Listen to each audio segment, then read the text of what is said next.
वक्त आ गया कि मास्टरमाइंड और मंसूबा साजों के खिलाफ कानूनी गिरफ्त को मजबूत किया जाए। परेशानी की बात यह कि कोई एक हदफ भी हासिल नहीं हुआ।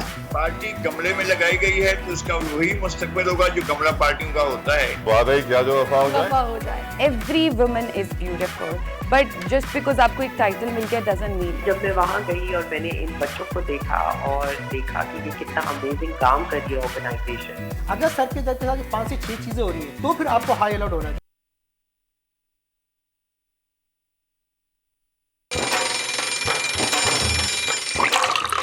आजकल जिंदगी ही सुबह आउट ऑफ कंट्रोल है, दुनिया बोल है, दुनिया बोल है। अस्सलाम वालेकुम, गुड मॉर्निंग नाजरीन, मैं हूं आपके साथ सहरिश और मेरे साथ मौजूद हैं तलहा जदोई। और आज समंदर का आलमी दिन मनाया जा रहा है। हम उस तरीके से हिफाजत कर रहे हैं अपने समंदर की।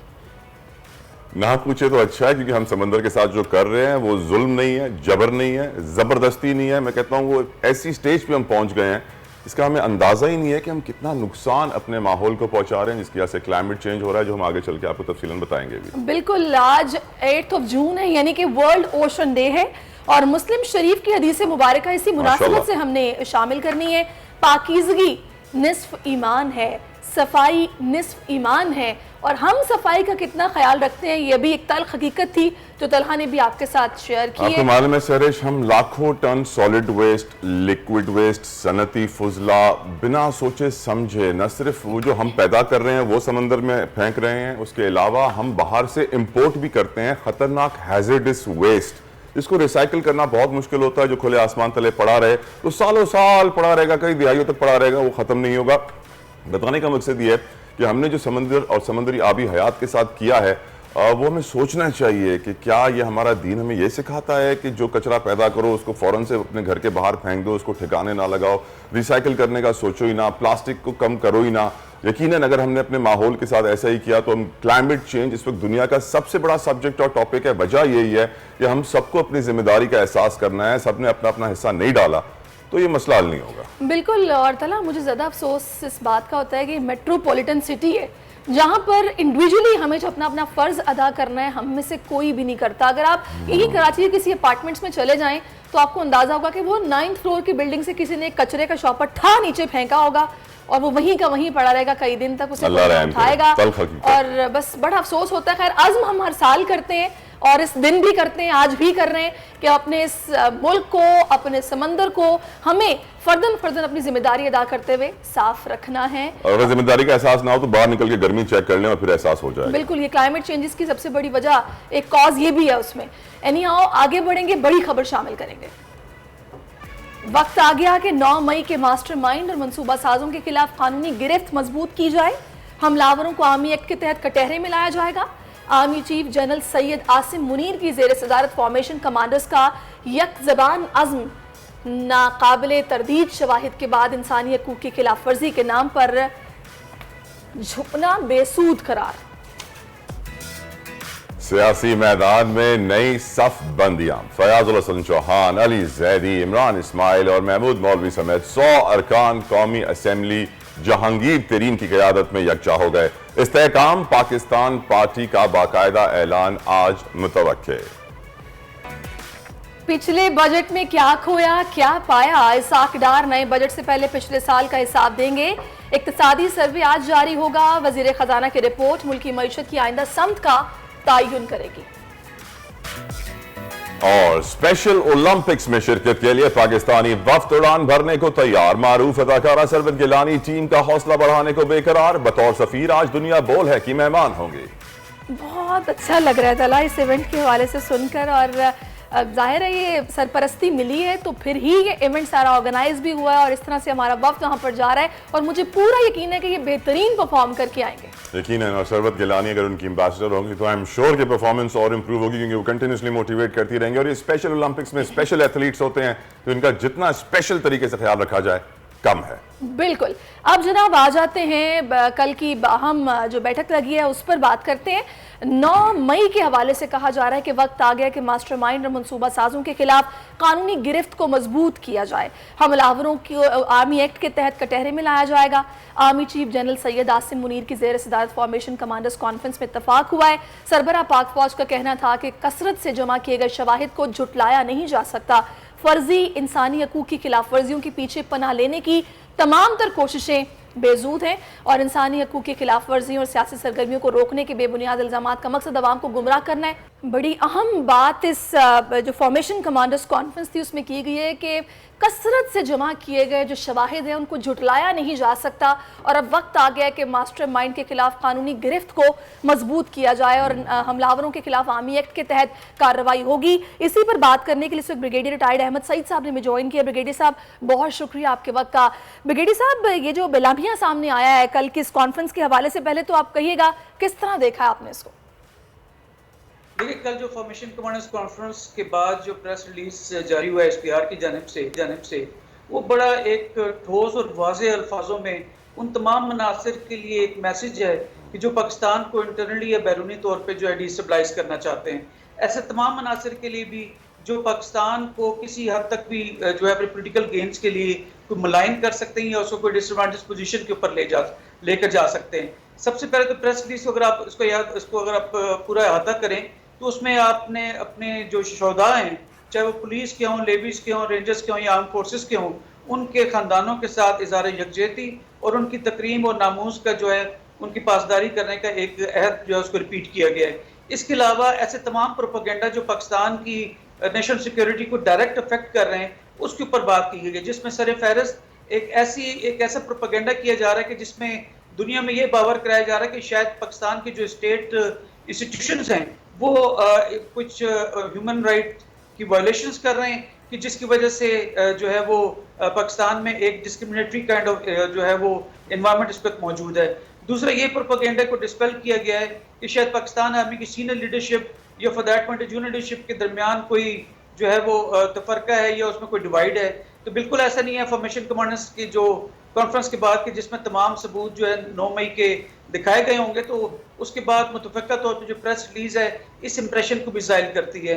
तो जो एक इंटरनेशनल लेवल के ऊपर अगर आप देखें तो इस वक्त जो यूरोप में खास करके जो नैरेटिव बिकता है वो ह्यूमन राइट्स वायलेशन का बिकता है। अब ह्यूमन राइट्स वायलेशन के अंदर पाकिस्तान को इम्प्लीकेट किया जाए तो उसमें काफ़ी सारे नेगेटिव इफेक्ट्स जो पाकिस्तान की सिक्योरिटी एंड सेफ्टी के ऊपर आ सकते हैं। सबसे पहला कि आप खुदा न खास्ता आप किसी सैंक्शंस की तरफ आप जा सकते हैं। अगर सैंक्शंस की तरफ ना जाए पाकिस्तान के स्टेचर की वजह से तो इस तरह से भी हो सकता है कि जो मुख्तलिफ कोऑपरेशन एग्रीमेंट्स मुख्तलिफ यूरोपियन कंट्रीज के साथ या अर्सवाइल जो दुनिया में किसके साथ हुए हैं तो वो as a policy go slow की तरफ चले जाते हैं। जिस तरह आप IMF को अगर आप देखें तो IMF का हालांकि कोई मैंडेट नहीं है कि आपके इंटरनल पॉलिटिक्स के ऊपर या डोमेस्टिक पॉलिटिक्स के इश्यूज के ऊपर वो कमेंट करे, लेकिन उसने ट्रांसफर रिलीज करने के लिए डायरेक्ट आपकी पॉलिटिकल स्टेबिलिटी का रेफरेंस किया है और उसकी शर्त लगाई है कि आप उसको ठीक करेंगे तो फिर होगा। तो ये कहने को तो बड़ी सादा सी बात है, लेकिन unfortunately in the committee of nation देखें तो आपकी जो सॉवरेनिटी है, जो खुद मुख्तारी है, उसके ऊपर डायरेक्ट हरफ आता है। तो इन तमाम इंप्रेशंस को जाहिर करने के लिए जो कल की प्रेस रिलीज है बहुत टाइमली थी। इसको प्रॉपर सोच समझ के जारी किया गया है। जब तक आपके पास मजबूत सबूत ऐसे जो परपेट्रेटर्स थे जिन्होंने इसको एक्शन किया या उसके प्लानिंग में इन्वॉल्व थे, उन तमाम के जब शवाहिद मौजूद हो गए तो फॉर्मेशन कमांडर्स कॉन्फ्रेंस बुलाई गई और उसमें इसको शेयर किया गया। अच्छा, इन तमाम साहब एक सवाल आपसे पूछना चाहता हूँ, एक लेमैन क्वेश्चन है for my knowledge sir. Core commander conference में और फॉर्मेशन कमांडर्स कॉन्फ्रेंस में क्या डिफरेंस है और जो इस कॉन्फ्रेंस की टाइमिंग थी इसके ऊपर थोड़ी सी रोशनी सर। देखिए, कोर दो तरह की कमांडर्स कॉन्फ्रेंस होती है। एक है कोर कमांडर्स कॉन्फ्रेंस।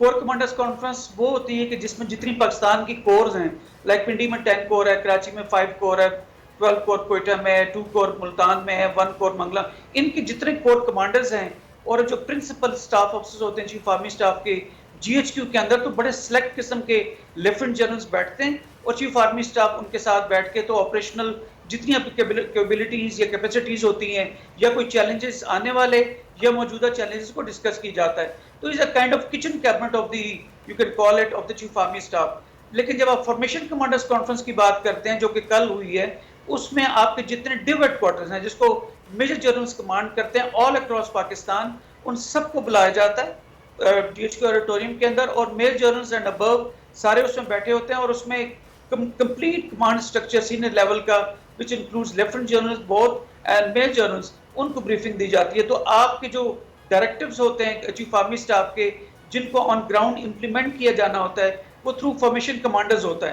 तो ये एक ब्रॉड किस्म के ये ठीक है। अच्छा अहमद साहब, एक और सवाल जो कि यकीनी तौर पर अभी सभी के जहनों में होगा कि अब ये कहा गया है कि जितने भी ये हमलावर जो कि इसमें मुलव्विस है 9 मई के वाक़े में, उनके खिलाफ आर्मी एक्ट के तहत कार्रवाई होगी। ये कार्रवाई किस तरह होगी, क्या सजाएं जो होंगी वो किस नौयत की होंगी, और दूसरा क्या अपील का हक होगा, ज़रा इस पर भी रहनुमाई फरमाइएगा।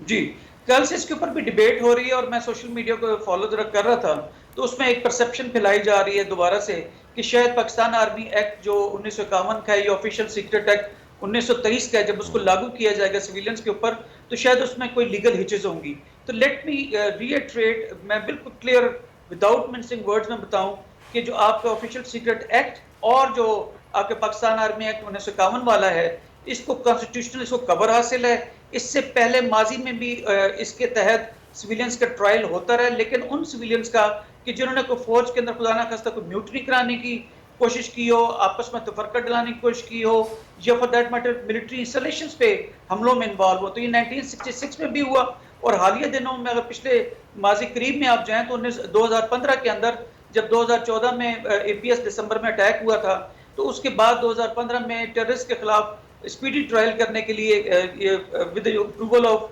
सुप्रीम कोर्ट इसको बनाया गया था। उसका सनसेट क्लॉज था कि 2 साल के बाद ये अदालतें खुद ब खुद खत्म हो जाएंगी, लेकिन फिर वो चूंकि प्रोसेस लंबा था, दहशतगर्द ज्यादा थे, तो 2017 से 2019 तक ये चला, और अभी ये इसको एग्जिस्ट नहीं करते। लेकिन दोबारा से अभी जो अगर आप बात कर रहे हैं कि किस तरह से इसको करना है, तो मैं आपको बताऊं कि आपकी बहुत फेयर ट्रायल का इसको मौका दिया जाएगा। जो मिलिट्री कोर्ट्स लगेंगी उसके अंदर इसको जो पनिशमेंट होती है, इस पनिशमेंट को आप ना सिर्फ मिलिट्री अपीलेट कोर्ट में जा सकते हैं, और मिलिट्री अपीलेट कोर्ट वाले या तो सजा को बढ़ा देंगे या कम कर देंगे, हो सकता है खत्म कर दें। लेकिन अगर कोई पार्टी इसके अंदर फिर भी राजी नहीं होती, तो आप इस सजा के खिलाफ अपील हाई कोर्ट में भी कर सकते हैं और सुप्रीम कोर्ट के अंदर भी कर सकते हैं। जो एक्यूज होगा, जिसके अगर मिलिट्री कोर्ट में अगर कोई केस चलता है। Thank you so very much brigadier साहब, थैंक यू सो मच, आपने कीमती वक्त हमें दिया। यकीनन बात क्लियर हो गई है कि किस तरीके से ट्रायल किया जाएगा मिलिट्री कोर्ट्स में। At the same time brigadier साहब ने एक और बड़ी इंपॉर्टेंट बात कही कि हमारी पॉलिटिकल सिचुएशन को मद्देनजर रखते हुए IMF कह रहा है कि हालात बेहतर करोगे तो पैसे आएंगे, और इकोनॉमिक सर्वे भी सामने आ चुका है जिसमें GDP ग्रोथ रेट 0.029% रखा गया है। यकीनन इससे अंदाजा होता है कि अगर हमने इतनी ग्रोथ की है, जो टारगेट था हमारा 5% का, वहां हमने 0.29% ग्रोथ अचीव की है पिछले साल, होने के बराबर ना होने के बराबर। वफाकी वज़ीर ख़जाना और महसूलात सेनेटर मोहम्मद इसाक डार जुमेरात को दोपहर 4:10 पर ये पाक सेक्रेटेरिएट KP ब्लॉक के ऑडिटोरियम में इक्तिसादी सर्वे के इजरा की तकरीब की सदारत भी करेंगे। राइट, इकोनॉमिक सर्वे को डिस्कस करने के लिए हमारे साथ मौजूद है मारूफ माहिर मुआशियात शाहिद हसन सिद्दीकी साहब। सिद्दीकी साहब, thank you so very much, आपने सुबह सवेरे अपना कीमती वक्त हमें दिया।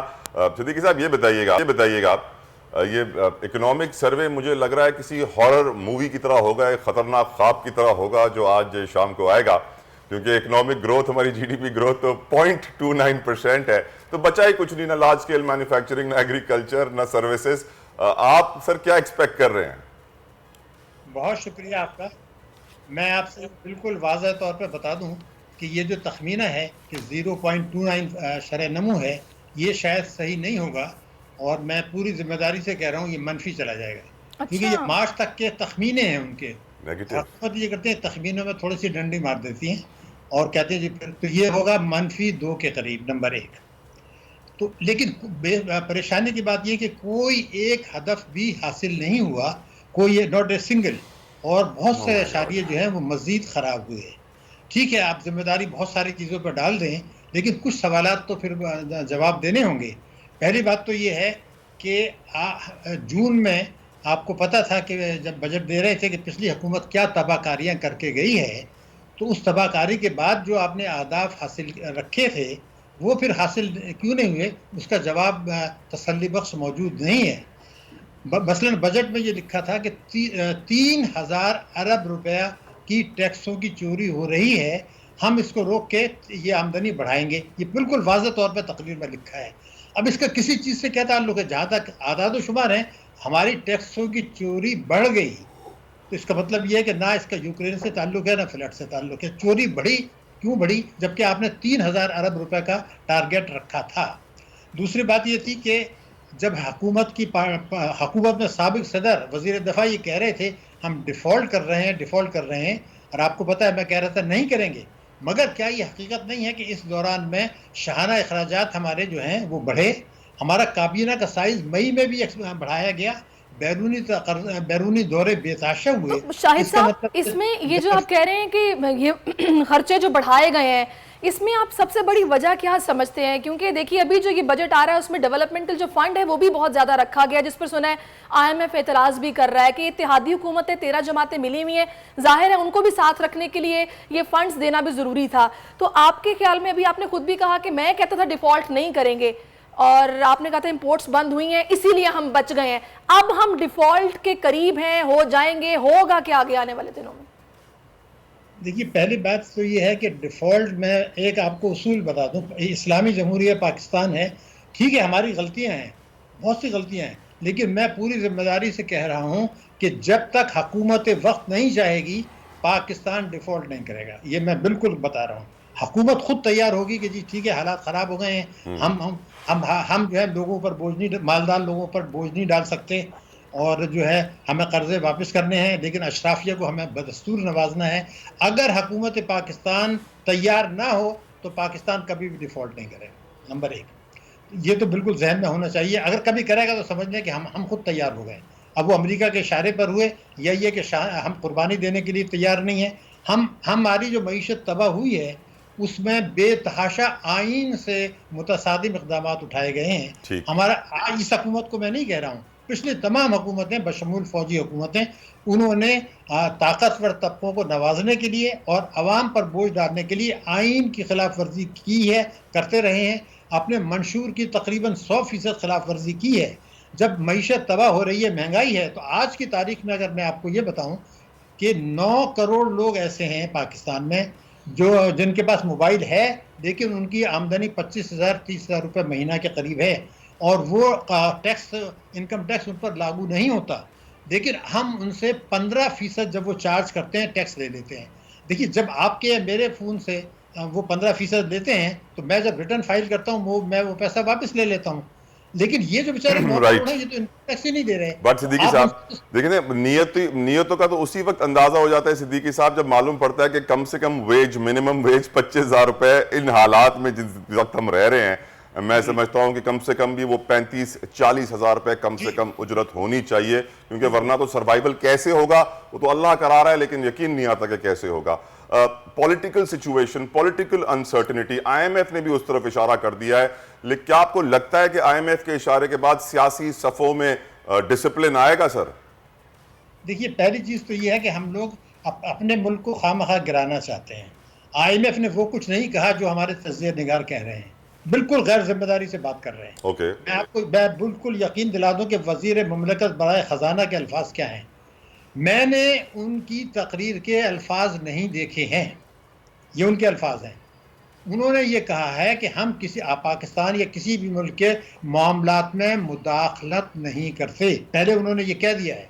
फिर उन्होंने ये कहा कि जी आपके जो ये हालात हैं उसमें मईशत के लिए ये होना ज़रूरी है, लेकिन मुदाखलत किसने किया वो मैं आपको बता दूँ। अमेरिका के अल्फाज सुनिए, अमेरिका ने ये कहा हम पाकिस्तान के मामलात में मुदाखलत करते हैं क्योंकि हम पाकिस्तान को मदद देते हैं, उस पर तो हम खामोश रहे।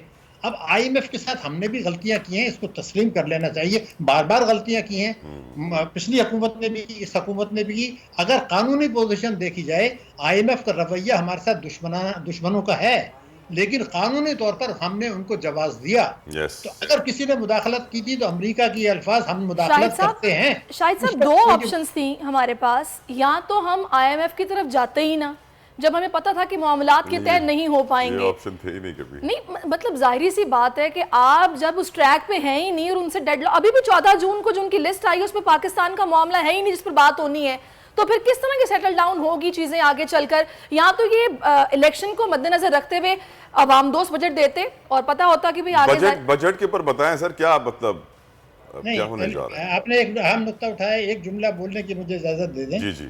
IMF से पाकिस्तान को $7.5 अरब का एक कर्जा मिलने वाला है अगले माली साल में, 3 साल या उससे ज्यादा की मुद्दत के लिए। बिल्कुल वाज़ेह चीज़ है। मतलब ये कि हम पता नहीं क्यों अपनी मुल्क की अपनी प्रॉब्लम्स को बढ़ाते हैं। हमने गलतियां की, हमने भुगता, लेकिन अगर ये जून तक हमें एक किस्त भी नहीं देता तो मुश्किल ज़रूर है, मगर क़यामत नहीं आ जाएगी। मैं आपको बिल्कुल जिम्मेदारी से बताऊँ, हम संभाल लेंगे। ये नहीं, हमारा मुल्क है, ठीक है, गलतियां हम करते हैं, सब कुछ करते हैं, मगर इतना गया गुजरा भी नहीं है कि IMF में आज न चाहते। लेकिन अगर किसी को ये गलत फहमी है कि अगले माली साल में IMF से बड़ा कर्जा लिए बगैर हमारे मामला में तबाही नहीं आएगी, तो शायद साहब फाइनली मिफ्ता इस्माइल जब थे तो रीशेड्यूल करना पड़ा था फिर से बजट को। क्या अब भी आप ऐसा होता देख रहे हैं? नहीं, अब तो IMF अप्रूव करके दे रहा है सब कुछ।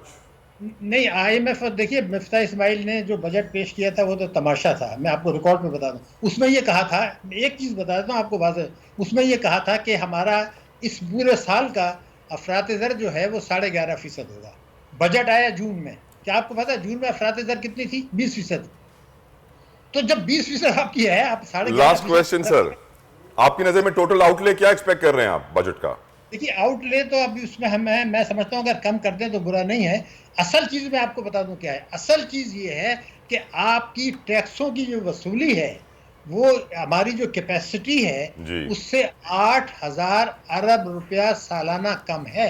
राइट, शाहिद हसन सिद्दीकी साहब, thank you so very much. आपने अपना कीमती वक्त हमें दिया और आखिर में आपने बड़ा पॉइंट रेज किया कि 8,000 अरब रुपए हम ज्यादा कलेक्ट कर सकते हैं, लेकिन सिस्टम में इतनी चोरी है जिसको कम करने के लिए हम तैयार नहीं है, नीयतों का फुकदान है। और अब एक ब्रेक। आजकल जिंदगी ही सुबह आउट ऑफ कंट्रोल है, दुनिया बोल है, दुनिया बोल है। वेलकम बैक टू दुनिया बोल है। जी जनाब, जैसे जैसे इलेक्शन का वक्त करीब आ रहा है, क्योंकि बाज़गश्त हमने अक्टूबर की सुनी है, तो उससे पहले हम देख रहे हैं कि सियासी जो गर्मा गर्मी है वो टेम्परेचर अपने पीक पर है।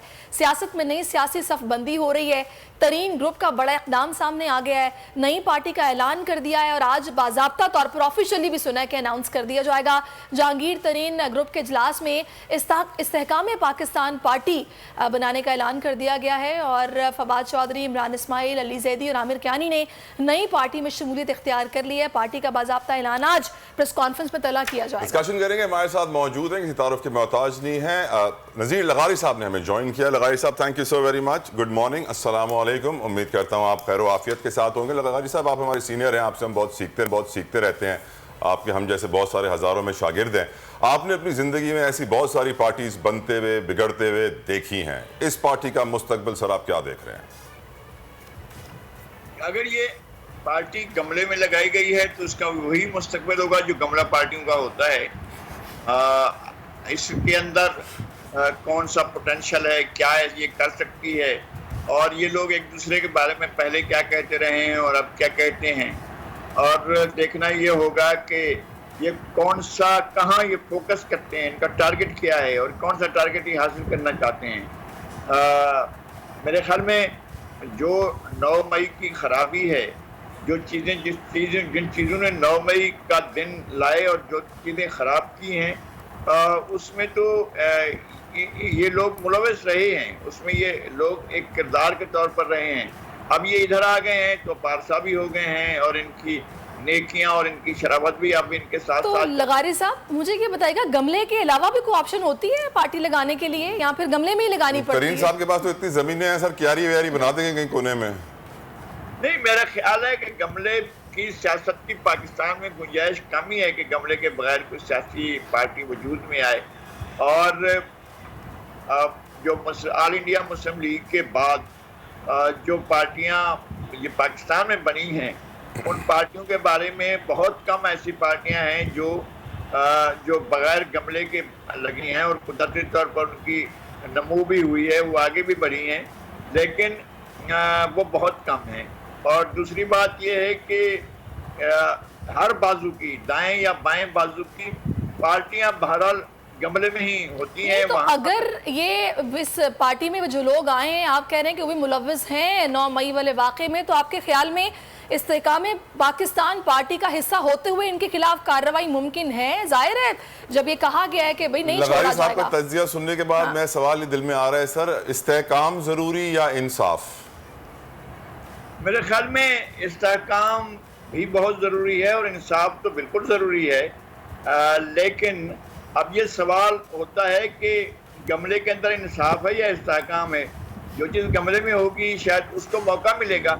मेरा ख्याल नहीं है कि आप इस तरह के तजर्बात किए जाएं। अब छोड़ दिया जाए लोगों को, आप एक सतह पर ले सकते हैं। बाद में पता चल जाता है ना आपको कि जहाँ से आपने इनको लगाया था, उगाया था, वो जगह ना मुनासिब थी और ना वो खुद बीज मुनासिब थे जिस पर आप लगा। अच्छा लगारी से मैं वापस उसी पॉइंट पे आऊंगी। ये भी तो मुमकिन है ना कि इनके खिलाफ कोई ठोस शवाहिद मिले ही ना हो, तभी ये आराम से पार्टी का हिस्सा भी हैं और बैठे हुए। नहीं, मेरे ख्याल में ठोस शवाहिद जाहिर है जिनके पास होंगे और जो इन चीज़ों को देख रहे होंगे, उन्होंने अगर किसी वजह से पकड़ा था तो कोई वजह तो रही होगी ना, या ठोस शवाहिद रहे होंगे। और अगर वो ठोस शवाहिद साफ हो जाते हैं और एक दरवाज़ा खोल दिया जाता है कि इस दरवाजे से दाखिल हो जाएं, आपका मुस्तकबिल जो है वो रोशन है। आप माजी में जो कुछ भी कर चुके हों, अब आप बिल्कुल पाक साफ हो गए हैं। ये एक लॉन्ड्री खुल गई है और आप इसके अंदर अपने आप के जितने भी दाग धब्बे धो लें और अल्लाह भला करेगा। और आपके लिए जिन्होंने इंसाफ का झंडा अभी भी हाथ में पकड़ा हुआ, उनका मुस्तकबिल आप क्या देख रहे हैं? नहीं, वो अपने आप को 9 मई से अलग करें ना। 9 मई जो है वो उनके लिए एक ऐसा दिन था और वो एक ऐसा मौका था। मेरे ख्याल में 9 मई अभी ख़त्म नहीं हुआ है। 9 मई के जो एजेंडा था, 9 मई को जो कुछ किया जाना था, 9 मई को जो कुछ होना था, वो सिर्फ हमें इंसाफ में, इस्तेहकाम में तलाश करने के बजाय और जगहों पर भी तलाश करना होगा। राइट सर, कहाँ तक जड़ें मौजूद हैं। लगाई साहब ये बताइए कि पहले तो माजी में सिर्फ जरदारी साहब को ही इस पोजीशन में देखते थे कि वो सबको अपने साथ ले लिया करते थे, लेकिन अब जहांगीर तरीन साहब और अलीम खान ने भी मिलकर जो है ना काफ़ी हिला दिया है मार्केट को। अब ये बताइए कौन कौन सी पार्टियां इस वक्त इस इस्तेहकाम पार्टी से आपको इनसिक्योर होती हुई नजर आ रही है, परेशान होती हुई नजर आ रही है? अभी तक तो सरे दस्त परेशानी अगर हो सके तो PMLN को हो सकती है। पंजाब उसका पावर बेस रहा है हमेशा और पंजाब से उन्होंने और सेंट्रल पंजाब से बिलखसूस उन्होंने बड़ी कामयाबियां ली और पिछला कम से कम 30 साल से ज़्यादा का अरसा जो है वो उसका एक डोमिनेशन का ज़माना रहा है कि जिसमें ये हमेशा पॉलिटिक्स को, सियासत को, सियासी हालात को मनोवर करते रहे हैं। अब किरदार बदल गए हैं, अफराद बदल गए हैं, मनासिब बदल गए हैं और इदारों में अफराद की शख्सियात बदल गई हैं। तो उसके बाद बदले हुए माहौल में तो अब वो सूरत हाल तो नहीं रहेगी। राइट सर, लेकिन मुझे लग रहा है सर ये एक्टर्स वही हैं, फिल्म नहीं है। बहुत बहुत शुक्रिया नज़ीर लगारी साहब, आपने अपना कीमती वक्त हमें दिया। यकीनन वाज़ेह कर दिया है कि शायद मुस्लिम लीग नून के लिए कुछ प्रॉब्लम्स क्रिएट हों इस्तेहकाम पार्टी की वजह से, क्योंकि नून का गढ़ पंजाब है और इस वक्त तक इस्तेहकाम पार्टी में पंजाब के बड़े लीडर्स जो थे पहले दूसरी पार्टी में छोड़ के आए थे वो यहाँ शामिल हो रहे हैं। लेट्स सी कि क्या डिसिप्लिन आएगा सियासी सफ़ों में, क्या हमारा सियासी इस्तेहकाम इस पार्टी के बाद पैदा होगा, टारगेट्स मुआशी, सियासी, मुआशरती अचीव होंगे या नहीं। बिल्कुल, ये तो वक्त बताएगा तलहा, क्योंकि वादे वहीद तो सभी करते हैं, सभी अपने पार्टी के मंशूर में सभी कुछ शामिल रखते हैं। वादा ही क्या जो वफा हो जाए। आगे बढ़ते हैं जनाब, अब आपको लाहौर के मुकाबला हुस्न का अहवाल बताएंगे जिसमें हसीन जलवों ने महफिल को 4 चांद लगा दी। आपको शौक है वैसे ऐसे जलवे देखने का और जाने का ऐसे शोज में? बिल्कुल भी नहीं वैसे तो। हसीनाओं को ताज पहनाने की रंगारंग तकरीब में बिनिश जॉर्ज मिस पाकिस्तान यूनिवर्स 2023 का टाइटल अपने नाम कर गई। बिनिश भी हमें ज्वाइन कर चुके हैं। बिनिश, thank you so much for your time और सबसे पहले आपको ढेर सारी मुबारकबाद मिस पाकिस्तान, मिस यूनिवर्स 2023 बनने पर। कैसा रहा एक्सपीरियंस आपका? जी अस्सलाम वालेकुम। वालेकुम first of all thank you very much for having me.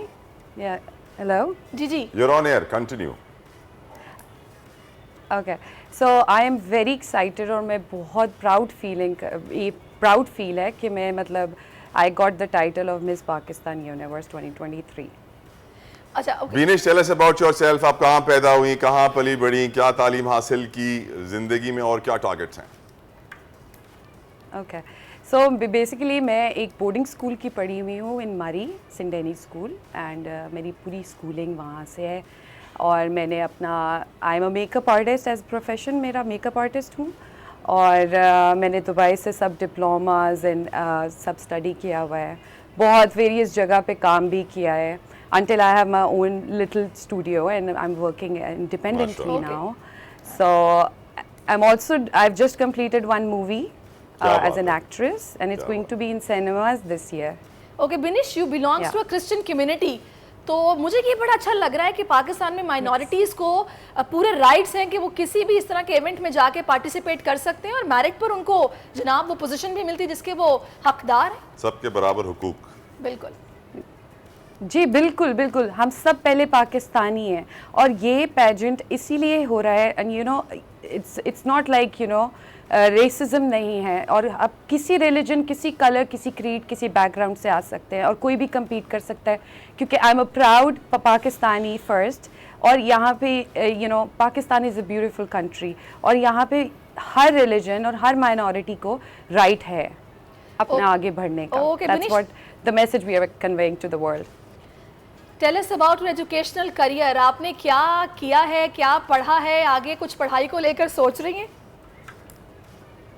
Ji definitely मैंने A levels and then I have studied law and I as I told you that you know I used to study in Murree it's a boarding school तो मैं boarding school की पढ़ी लिखी हूँ फिर मैं Dubai चली गई और मैंने बहुत से डिप्लोमाज इन मेकअप आर्टिस्ट में मतलब कॉस्मेटोलॉजी में मैंने काम किया है और अभी I have my own salon So, you know, this pageant has given me a platform to be a voice for women. It's all about women empowerment. और बहुत इसका जो cause है pageant का, it's not, you know, people relate करते हैं कि शायद ये modeling हो, but वो concept नहीं है. It's just 1% the beauty. I think every woman is beautiful, but just because आपको एक title मिल गया doesn't mean, you know, इसका criteria beauty pageant का is slightly different as to what modeling is. It's not modeling. Agreed. जो हम छोटे होते थे तो Miss World और Miss Universe के जो मुकाबले होते थे तो we realize कि हाँ उसमें personality tests होते हैं उसमें बहुत सारे और questions होते हैं उसके बाद you get to win. अब मुझे ये बताइए पाकिस्तान में लड़कियों को समझा जाता है कि इतने rights नहीं मिलते मुश्किलात होती हैं घर वाले इजाज़त नहीं देते हैं आपके साथ ऐसा हुआ? देखिए अगर मेरे साथ ऐसा हुआ होता I have come to this platform मेरे साथ आई हैव नेवर दो आई एम अ माइनॉरिटी मैंने पाकिस्तान में ऐसा फेस नहीं किया Pakistan is a country which has equal rights for every human being and I am one of the examples sitting in front of you. So I'm very grateful and and you know this platform, you know अगर आपको ये title मिला है इसके साथ you would be able to represent Pakistan on an international level also and you know इस pageant के साथ बहुत ज़्यादा charitable causes जुड़े हुए हैं हम लोग अगर आपको टाइटल मिलता है तो हम लोग बहुत से abused children की जो orphanages हैं और you know animal shelter है बहुत एनिमल राइट्स के लिए और डिफरेंट चीज़ों के लिए आप चैरिटेबल कॉजेज और it's basically for humanitarian grounds this pageant so it's not just beauty you really have to work और पूरा साल ये टाइटल मेरे पास था really looking forward to it अच्छा बिनिश हमारे प्रोड्यूसर साहब पूछ रहे हैं शादी के हवाले से आपके क्या प्लान्स हैं या अल्लाह शुक्र ये सवाल मेरे कंधे से नहीं चला या अल्लाह शुक्र ये सवाल मेरे कंधे से नहीं चला शादी को लेकर आगे आपके प्लान्स क्या हैं क्योंकि जब आपको इस तरह का कोई टाइटल मिलता है तो फिर बहुत सारी कंपनीज या फिर फिल्म्स के लिए ऑफर्स होती हैं ड्रामास के लिए ऑफर्स होती हैं किसी ने कांटेक्ट आपसे किया जी डेफिनेटली मुझे मूवीज़ की ऑफर्स हैं और मैंने ऑलरेडी एक मूवी फिनिश किया है तो अभी शादी की बात रहेगी शादी देखें अभी आप काम कर रहे हो यू नो शादी करनी है ज़रूरी है हमारा कल्चर है ज़रूरी भी चीज़ है बट शादी आई थिंक अभी इतनी जल्दी नहीं करूँगी मैं क्योंकि अभी मुझे काम करना है really have to prove myself ठीक है नहीं करें we are not forcing you we agree take your time enjoy your life लेकिन ढूंढ क्या रही है ये तो बता दें सैरिश मदद करेंगी आपकी जी सॉरी ये ढूंढ क्या रही है डिमांड क्या है ये तो बता दें बाद में करेंगे मेरे कंधे पर रखकर ये बंदूक चला रही है पूछ रही है what are you looking for the man you would marry उसकी क्या कैरेक्टरिस्टिक्स होंगी Well, I think the first and the most thing, I think the only thing, you know, one has to be God-fearing. क्योंकि आप में अगर कोई भी God-fearing इंसान होगा, वो कुछ भी like you know, he'll be a very balanced person. So I think it's one of the qualities that I would definitely look in in a person. So yeah. अच्छा, वो लड़कियां जो इस वक्त जाहिर है सोशल मीडिया का दौर है, सभी खूबसूरत दिखना चाहते हैं, खूबसूरत लगना चाहते हैं, और ऐसी कई लड़कियां मुझे मालूम है जो ये चाहती हैं कि वो भी ऐसे किसी इवेंट में पार्टिसिपेट करें और उनको भी ये मौका मिले, किस तरह का टाइटल उन्हें मिले, तो वो क्या करें, किस तरह कर सकती हैं? जी देखिए, फ़र्स्ट ऑफ़ ऑल इस हमारे मिस पाकिस्तान वर्ल्ड की जो प्रेसिडेंट है Sonia Ahmed, she is based in Canada, ठीक है। ऑनलाइन रजिस्ट्रेशन होती है, मैं बहुत से इंटरव्यूज़ मैंने ऑनलाइन रजिस्टर किया था 6 to 7 months बैक, और इस टाइटल के लिए बहुत ऑल ओवर द वर्ल्ड लड़कियों ने रजिस्टर किया होता है। So it's just you have to go through interviews, through photo shoots, फिर आप स्क्रूटनाइज होते हैं, फिर आप सेलेक्ट होते हैं। And I feel very proud because I got the title of miss Pakistan universe 2023। अच्छा, पर्टिकुलरली कुछ आपके जहन में है? मूवीज आपने बताया कि आपने की है। जी सॉरी। और आगे अगर आपको कुछ मतलब ऑफर किया जाता है तो आप किस तरह का काम करना चाहती हैं? मूवीज ही करना चाहती हैं स्पेसिफिकली, या ड्रामे भी मिल गए तो कोई मसला नहीं है, शूट्स, मॉडलिंग सब कुछ करेंगी? जी I think I would definitely do acting. Modelling का कभी भी मुझे नहीं था, इसीलिए मैंने ये पेजेंट को चूज़ किया क्योंकि ये एक मॉडलिंग से हटकर था। I would prefer acting because I am really already doing a project and I find it very interesting, पर उसके साथ I really have to do you know show my work with this for this pageant. क्या message देंगी आप Binish to all those girls who are watching you, जो आपको देखकर inspiration ले रही होंगी, सोच रही होंगी कि हम भी बीनेश की तरह किसी पेजेंट का हिस्सा बनना चाहते हैं, बचपन की ख्वाहिश थी, बार्बी डॉल से हर लड़की खेलती है, so what message would you give them? देखिए, मैं यही मैसेज देना चाहूँगी all the women out there कि आपको जब भी अपनी life, you know everybody goes through up and down in life, but अगर आपको कुछ लाइफ में रियली अचीव करना है तो आप लोग just go for it. You know, you'll have your failures, but always keep trying, and I think you will succeed one day. Because see, आपको किसी भी एज लिमिट में या किसी भी क्राइटेरिया से आपको नहीं रुकना चाहिए। आई थिंक अगर आप कुछ दिल से चाहते हो तो आप हासिल कर सकते हो। सैरिश पूछ रही है, कोई ब्यूटी टिप भी अगर देना चाहें तो look straight and B focus. कोई ब्यूटी टिप सैरिश के लिए? ब्यूटी टिप किसको?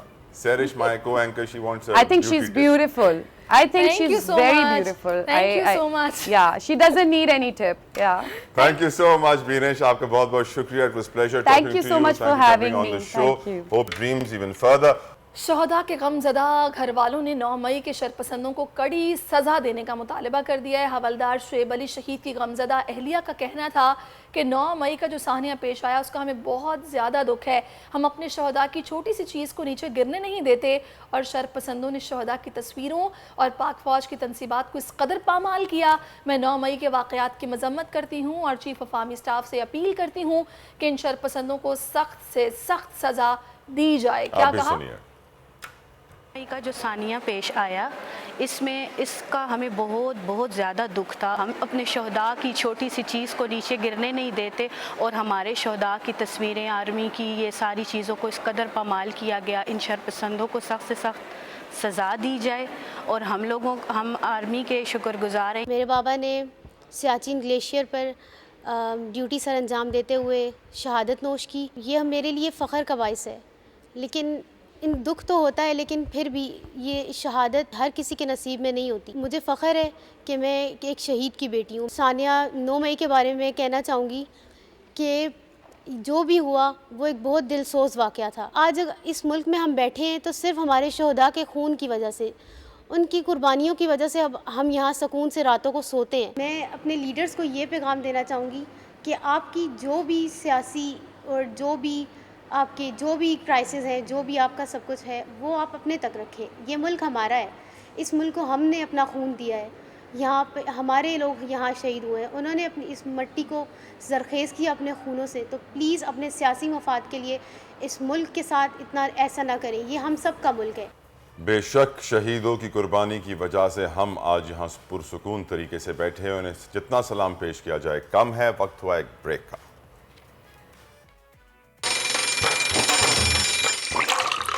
आजकल जिंदगी ही सुबह आउट ऑफ कंट्रोल है, दुनिया बोल है, तेरी दुनिया बोल है।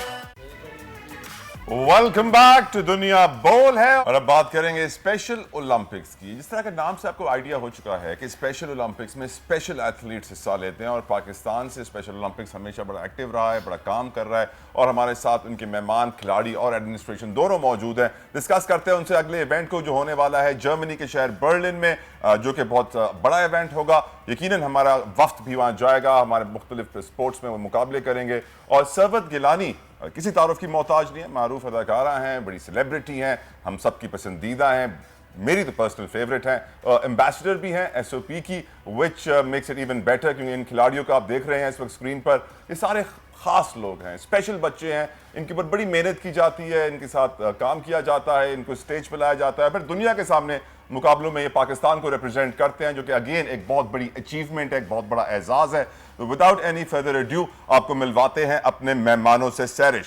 बिल्कुल जनाब, अब इस वक्त हमारे साथ स्टूडियोज़ में मौजूद हैं बड़े ज़बरदस्त मेहमान हैं। इस वक्त सबसे पहले मैं तारुफ करवाऊंगी सैयद सैफ साहब का, जो कि कंसल्टेंट है कम्युनिकेशन एंड पार्टनरशिप के। सैयद सैफ अजहर बिल्कुल। और उसके बाद है जनाब राना हसन बिन जाहिद, जो कि एथलीट है, क्या भागते हैं, अभी ये बताएंगे कि भागने के बाद इंजरीज कहाँ कहाँ महसूस हो रही हैं। उसके बाद जनाब इस वक्त बिनिश जावेद हमारे साथ मौजूद है, जो कि कोऑर्डिनेटर है आउटरीच एंड एथलीट एंगेजमेंट की, जो कि सारी कोऑर्डिनेशन करती है पेरेंट्स के साथ। स्काइप पे या ऑनलाइन हमें शायद सरवत गिलानी भी ज्वाइन करेंगी कुछ ही देर में। अच्छा जी, तो सबसे पहले तला क्यों ना हम पहले जो हमारे हीरो हैं उनकी तरफ जाएंगे। Super hero, iron man. Super hero, बिल्कुल। हसन, मुझे आप ये बताएगा कि इंजरी वैसे कहाँ कहाँ, मुझे आप अभी हम ऑफ कैम इनसे बातें कर रहे थे, उन्होंने बताया कि भागने से भी इस वक्त हर जगह इंजरी है, कहाँ कहाँ? नहीं, मेरे हाथ में रॉड डली हुई है। अच्छा। तकरीबन 5 इयर्स से ज़्यादा हो चुका था, मेरे 3 दफ़ा ऑपरेशन हुआ है हाथ का। ओह, हड्डी टूटने की वजह से रॉड डली थी? ऑफ कोर्स, मेरे हाथ में भी 2 रॉडें हैं, आप अकेले नहीं हैं, हम दोनों रॉडों वाले हैं। ये बताइए आप कौन कौन से खेलों में हिस्सा लेते हैं, कौन कौन से, मतलब बहुत बड़े रनर हैं आप? 400 मीटर रिले? 400 मीटर रिले भी है, फिर मैं जो हूँ अपना 100 मीटर जो है, जो बोल्ट मेरा जो है उसका पसंदीदा है, तो इसकी वजह से भी मुझे शौक है, और मुझे स्पोर्ट्स की वजह से अपना ही शौक है बचपन से। तो यूसेन बोल्ट आपको बड़े पसंद होंगे? अमूमन। और आप आयरन मैन भी कहते हैं अपने आप को? बिल्कुल, मैं कहता हूँ, मेरे दोस्त भी कहते हैं। दोस्त भी कहते हैं, तो उनका nickname, pseudo name is Iron Man, for everyone to know. ये बताइए कि स्पेशल ओलंपिक्स की जो ऑर्गेनाइजेशन है जी, कैसा आपको ट्रीट किया है, कैसा आपको ट्रेन किया है, कैसी फैसिलिटीज आपको दी हैं? मुझे माशाल्लाह से बहुत अच्छी फैसिलिटीज़ मिली हैं। अच्छा। हमारे कोचेस की तरफ से भी, हमारे ऑर्गेनाइजेशन की तरफ से भी। ग्रेट। और जो मेरी अपनी सबसे फेवरेट चीज़ क्या है आपकी स्पेशल ओलंपिक में? सरवत गिलानी? नहीं, मेरी अपना स्पोर्ट्स को बहुत अच्छी तरह मैनेज करना, उसको और बेहतर करना। अच्छा, मुझे ये बताएगा, आपने ट्रेनिंग कैंप में दोस्त बनाए? बहुत सारे हैं। बहुत सारे। और घर से दूर उदास तो नहीं होते थे? नहीं, मज़ा आता है। मज़ा आता था। ये बड़ी अच्छी बात है। सैयद बादशाह, आप बताइए अबाउट द ऑर्गेनाइजेशन, क्या कर रहे हैं, कितने वक्त से कर रहे हैं, अगले इवेंट में क्या टारगेट्स हैं? Sir, it has been more than 32 years Pakistan के अंदर स्पेशल ओलंपिक्स पाकिस्तान काम कर रहा है, और ये पूरी दुनिया के अंदर से ग्लोबल ऑर्गेनाइजेशन इन मोर देन 200 कंट्रीज़, और ये फाउंड की गई थी 1968 के अंदर। तब से ये चल रहा है एक गोल को लेकर, एक टारगेट को लेकर, कि transforming lives through the power of sports in intellectually disabled लोगों की। लेकिन जो यूनिक चीज़ है इस ऑर्गेनाइजेशन के अंदर वो ये है कि even though we are working for people with intellectual disability, इसके अंदर एक बहुत यूनिक चीज़ है, that is unified sports. Unified sports थोड़ा सा मैं एक्सप्लेन करना चाहूँगा कि एक अपॉर्चुनिटी है हम जैसे उन मेन स्ट्रीम लोगों के लिए जो कि जिन्होंने कभी इंटरेक्शन किया ही नहीं है इंटेलेक्चुअली डिसेबल लोगों के साथ, तो इस स्पोर्ट्स के थ्रू उनको भी मौका दिया जा रहा है कि एटलीस्ट आप इंटरेक्ट करें उनके साथ। तो अभी वर्ल्ड गेम्स के अंदर हमारे जितने टीम स्पोर्ट्स हैं वो यूनिफाइड स्पोर्ट्स हैं। इसका मतलब ये है कि अगर एक टीम है 5 प्लेयर्स की, तो तकरीबन 2 खिलाड़ी जो होंगे वो मेन स्ट्रीम होंगे और 3 जो होंगे उसके अंदर स्पेशल होंगे, ताकि वो एक जो अंडरस्टैंडिंग है, वो बॉन्डिंग है। चलिए, इस हवाले से मैं आपसे मजीद भी बात करूंगी। सरवत गिलानी इस वक्त में ज्वाइन कर चुके हैं। Thank you so much Sarwat for your time. मुझे ये बताइएगा, स्पेशल ओलंपिक्स पाकिस्तान के साथ आपका एक्सपीरियंस कैसा रहा है, कब से आप इनके साथ हैं और कैसा फील कर रही हैं, अब ये सारा स्क्वाड आपके साथ जा रहा है? अस्सलाम वालेकुम जी। वालेकुम सबसे पहले तो Talha and Sehrish, thank you good so morning. Much. सलाम अलैकुम। गुड मॉर्निंग कि आप लोगों ने हमें बुलाया अपने शो पे, हमारी टीम को यहाँ पे। We're more than honored, anytime. Rana है हमारी superstar, thank you so much. Binesh, it's been a fantastic experience. It's a life-changing experience, to say the least.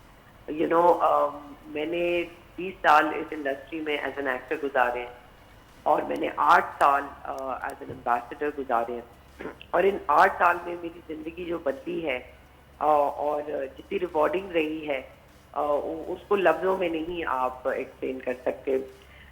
जब मैं स्पेशल ओलंपिक्स मैंने ज्वाइन किया तो मैं as a mayor interviewer, you know, I went as an interviewee.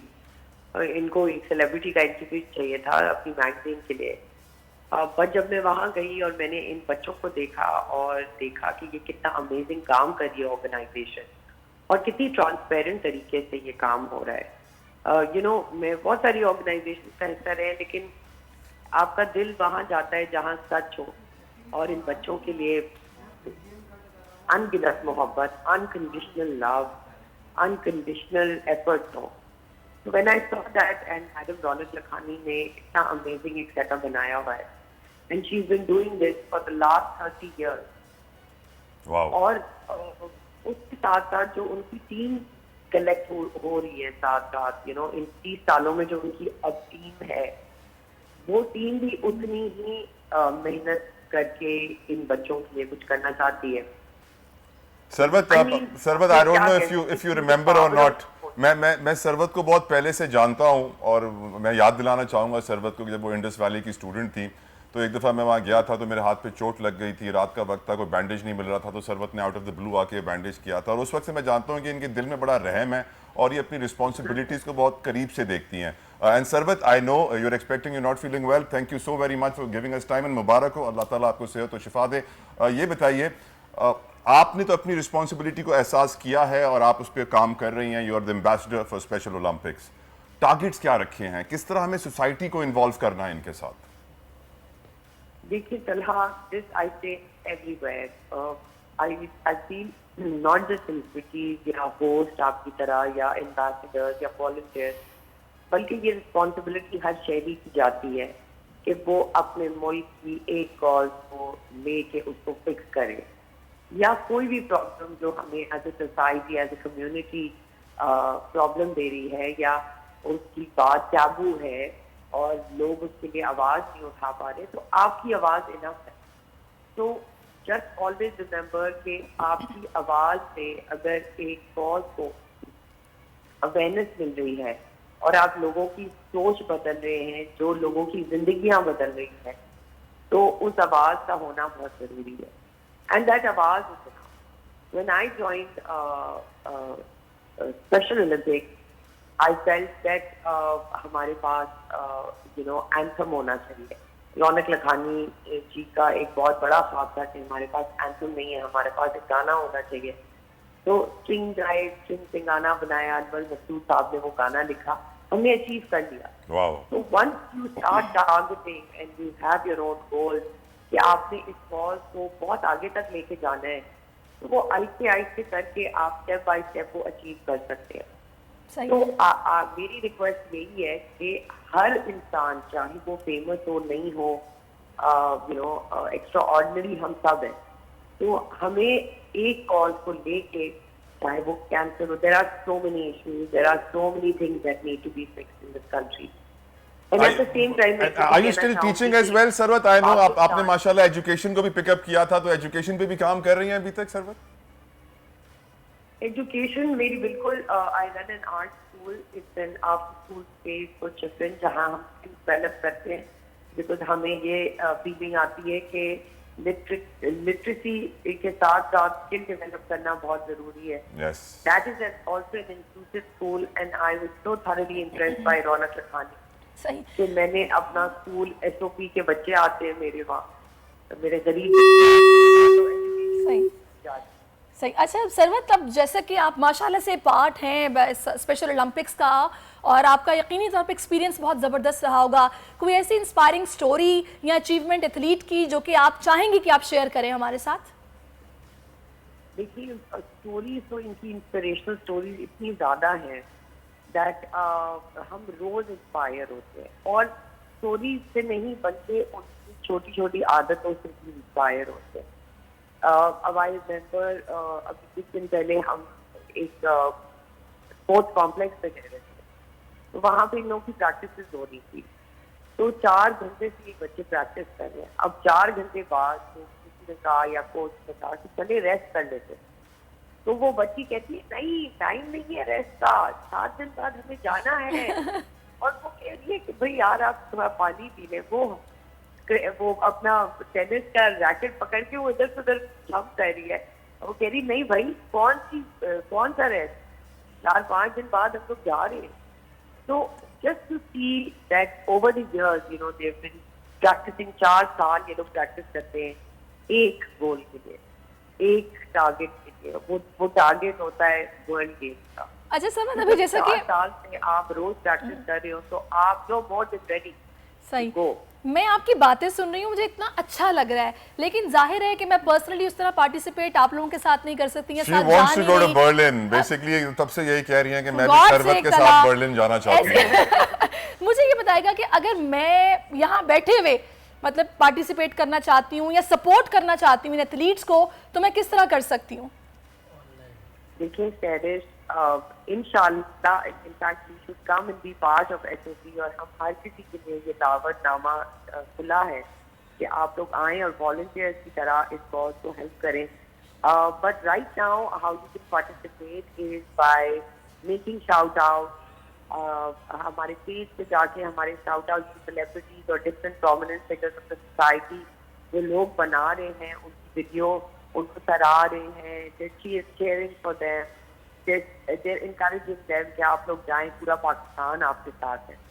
तो हमारी इस campaign को अगर आप सपोर्ट कर सकती हैं, और जो हमारी सपोर्ट वहाँ पे जैसे जैसे हो रही होगी उनकी अपडेट आ रही होंगी बर्लिन से, तो उनको इनकरेज करें, उसका स्प्रेड अराउंड करें वर्ड, और लोगों को बताएं कि हमारी नेशनल टीम जा रही है।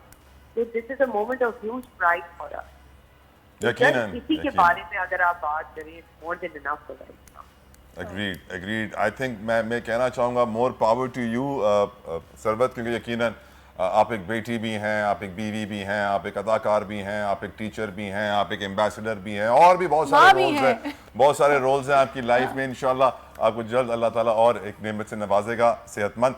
And thank you so very much for having coming on the show, क्योंकि यकीनन एक बड़ा काम आप कर रही हैं और हमारा फ़र्ज़ है कि हम आपको सपोर्ट करें और आपकी आवाज़ उठाएं। और हमारे साथ स्पेशल ओलंपिक से कुछ मेहमान भी स्टूडियो में मौजूद हैं। बीनिश को हमने काफ़ी देर खामोश रखा है। बीनिश कोऑर्डिनेटर हैं स्पेशल ओलंपिक्स की।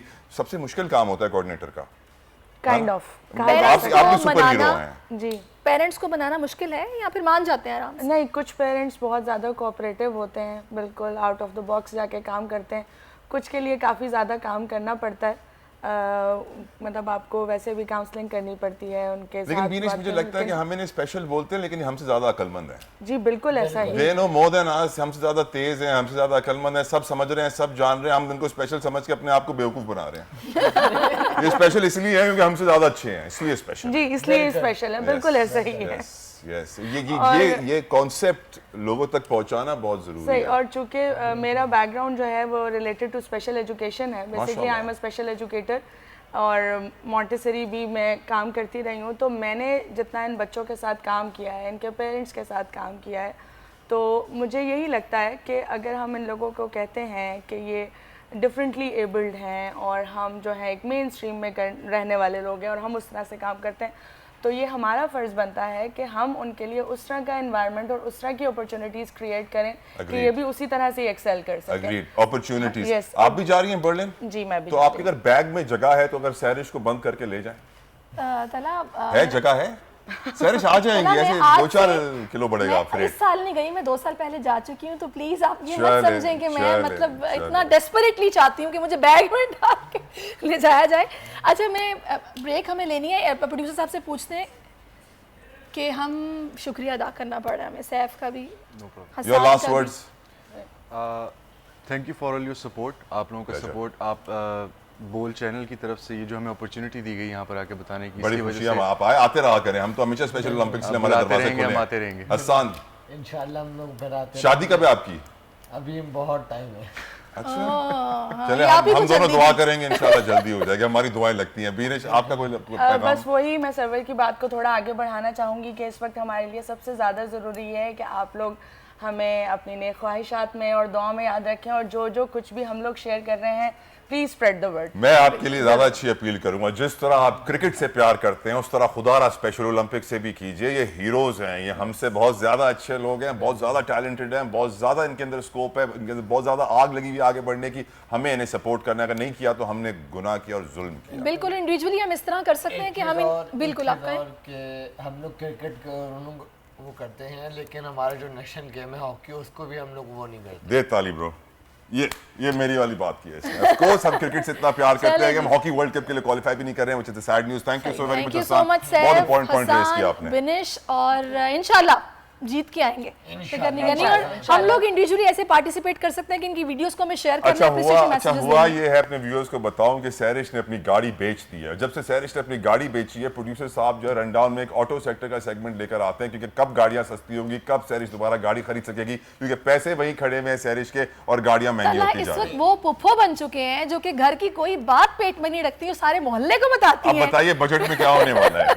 विफाकी बजट आने वाला है। पाकिस्तान में ऑटोमोबाइल जो सेक्टर है वो तबाही के दहाने पर है, जबकि विफाकी बजट के आने से पहले ऑटो सेक्टर से वाबस्ता कारोबारी शख्सियात और इंडस्ट्रीज ने वाजे कर दिया कि पॉलिसी तब्दील ना हुई तो ऑटो इंडस्ट्री तबाह हो जाएगी, और इस पर हमें बात करनी है। माहिर हमारे साथ हैं। अच्छा, शहजाद साहब हमारे साथ मौजूद हैं, all Pakistan auto dealers association से उनका ताल्लुक है, उनको लीड करते हैं। Thank you so very much Shahzad साहब, उम्मीद करता हूँ आप खैर आफियत के साथ होंगे। बजट से कोई तवक्को आपने लगाई है तो क्या मैं ये कहूँ कि बिल्ली के ख्वाब में चीचड़े?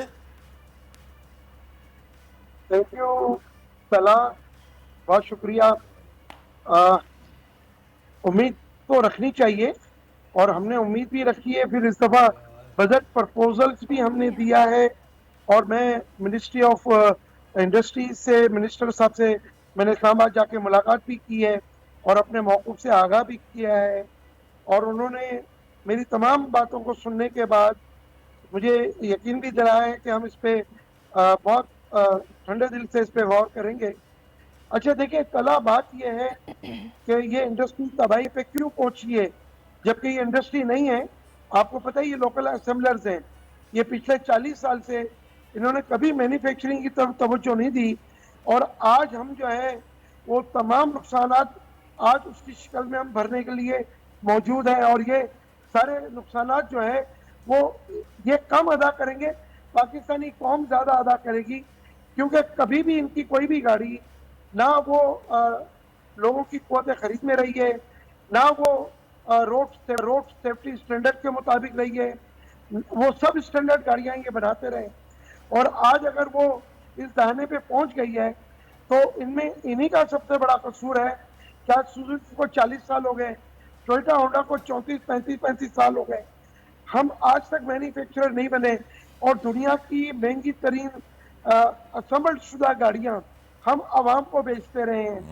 आज देखें ना कि मैं और आप कई प्रोग्राम कर चुके हैं, और जितनी मालूमात मुझे है माशाल्लाह इतनी ही मालूमात आपको भी है। कला यही सुजुकी अगर आल्टो की बात करें तो हमारे यहाँ 27-28 लाख की हो गई है जी हाँ। और यही गाड़ी अगर हम इंडिया की बात करें तो मारुति भारत वन वो इंडियन तो ये अभी मुझे ये बताएगा, कुछ देर पहले तो इन्होंने ये withholding tax I think so कुछ कम किया था, वो गाड़ियों की कीमतें कुछ नीचे आई थी, तो ये जो एक्सपेक्टेशन हमने लगाई हुई थी कि अब जब बजट आएगा तो ये मजीद कम होंगी, ऐसा यानी कुछ नहीं होने जा रहा। कुछ नहीं होने जा रहा। एचएम शहजाद साहब ने बड़ा अच्छा पॉइंट रेज किया कि हम जब तक खुद पाकिस्तानी गाड़ी बनाएंगे नहीं, हकीकत तो ये है कि अगर एक बैटरी भी बनाने पाकिस्तानी निकलते हैं तो उसके लिए पेपर बाहर से आता है तो वो बैटरी बनती है। हम एक बैटरी नहीं बना सकते, गाड़ी तो दूर की बात है, हम सिर्फ असेंबलर्स हैं।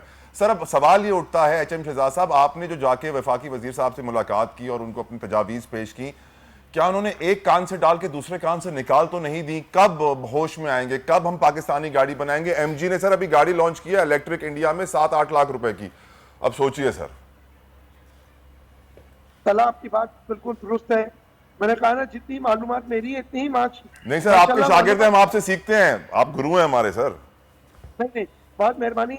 अच्छा तरह देखें, मैंने हुकूमत के जो मामला चल रहे हैं उसकी भी बहुत स्टडी की है, मुल्क के हालात की भी स्टडी की है। मैंने हुकूमत से कहा कि भाई आप टैक्सेस कम ना करें, लेकिन गाड़ियों की एज लिमिट जो 3 साल है उसे 5 साल कर दें। तो आपको ये जो TR बैगेज गिफ्ट के तहत जो गाड़ियाँ आती है ना, ये गाड़ी बाहर से आती है, समंदर पार पाकिस्तानी गाड़ी भेजता है और आपको डॉलर ड्यूटी भी भेजता है।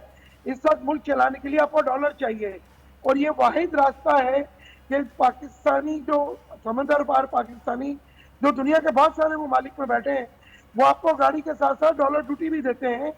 तो वजीर ने, जो मिनिस्टर साहब हैं, उन्होंने मेरी बात को बहुत ठंडे दिल से सुना और समझने की कोशिश की है, और उन्होंने मुझसे वादा किया है कि इंशाअल्लाह ताला हम पूरी कोशिश करेंगे कि आपकी तजवीज़ को जो है वो किसी तरीके से इम्प्लीमेंट कर सकें।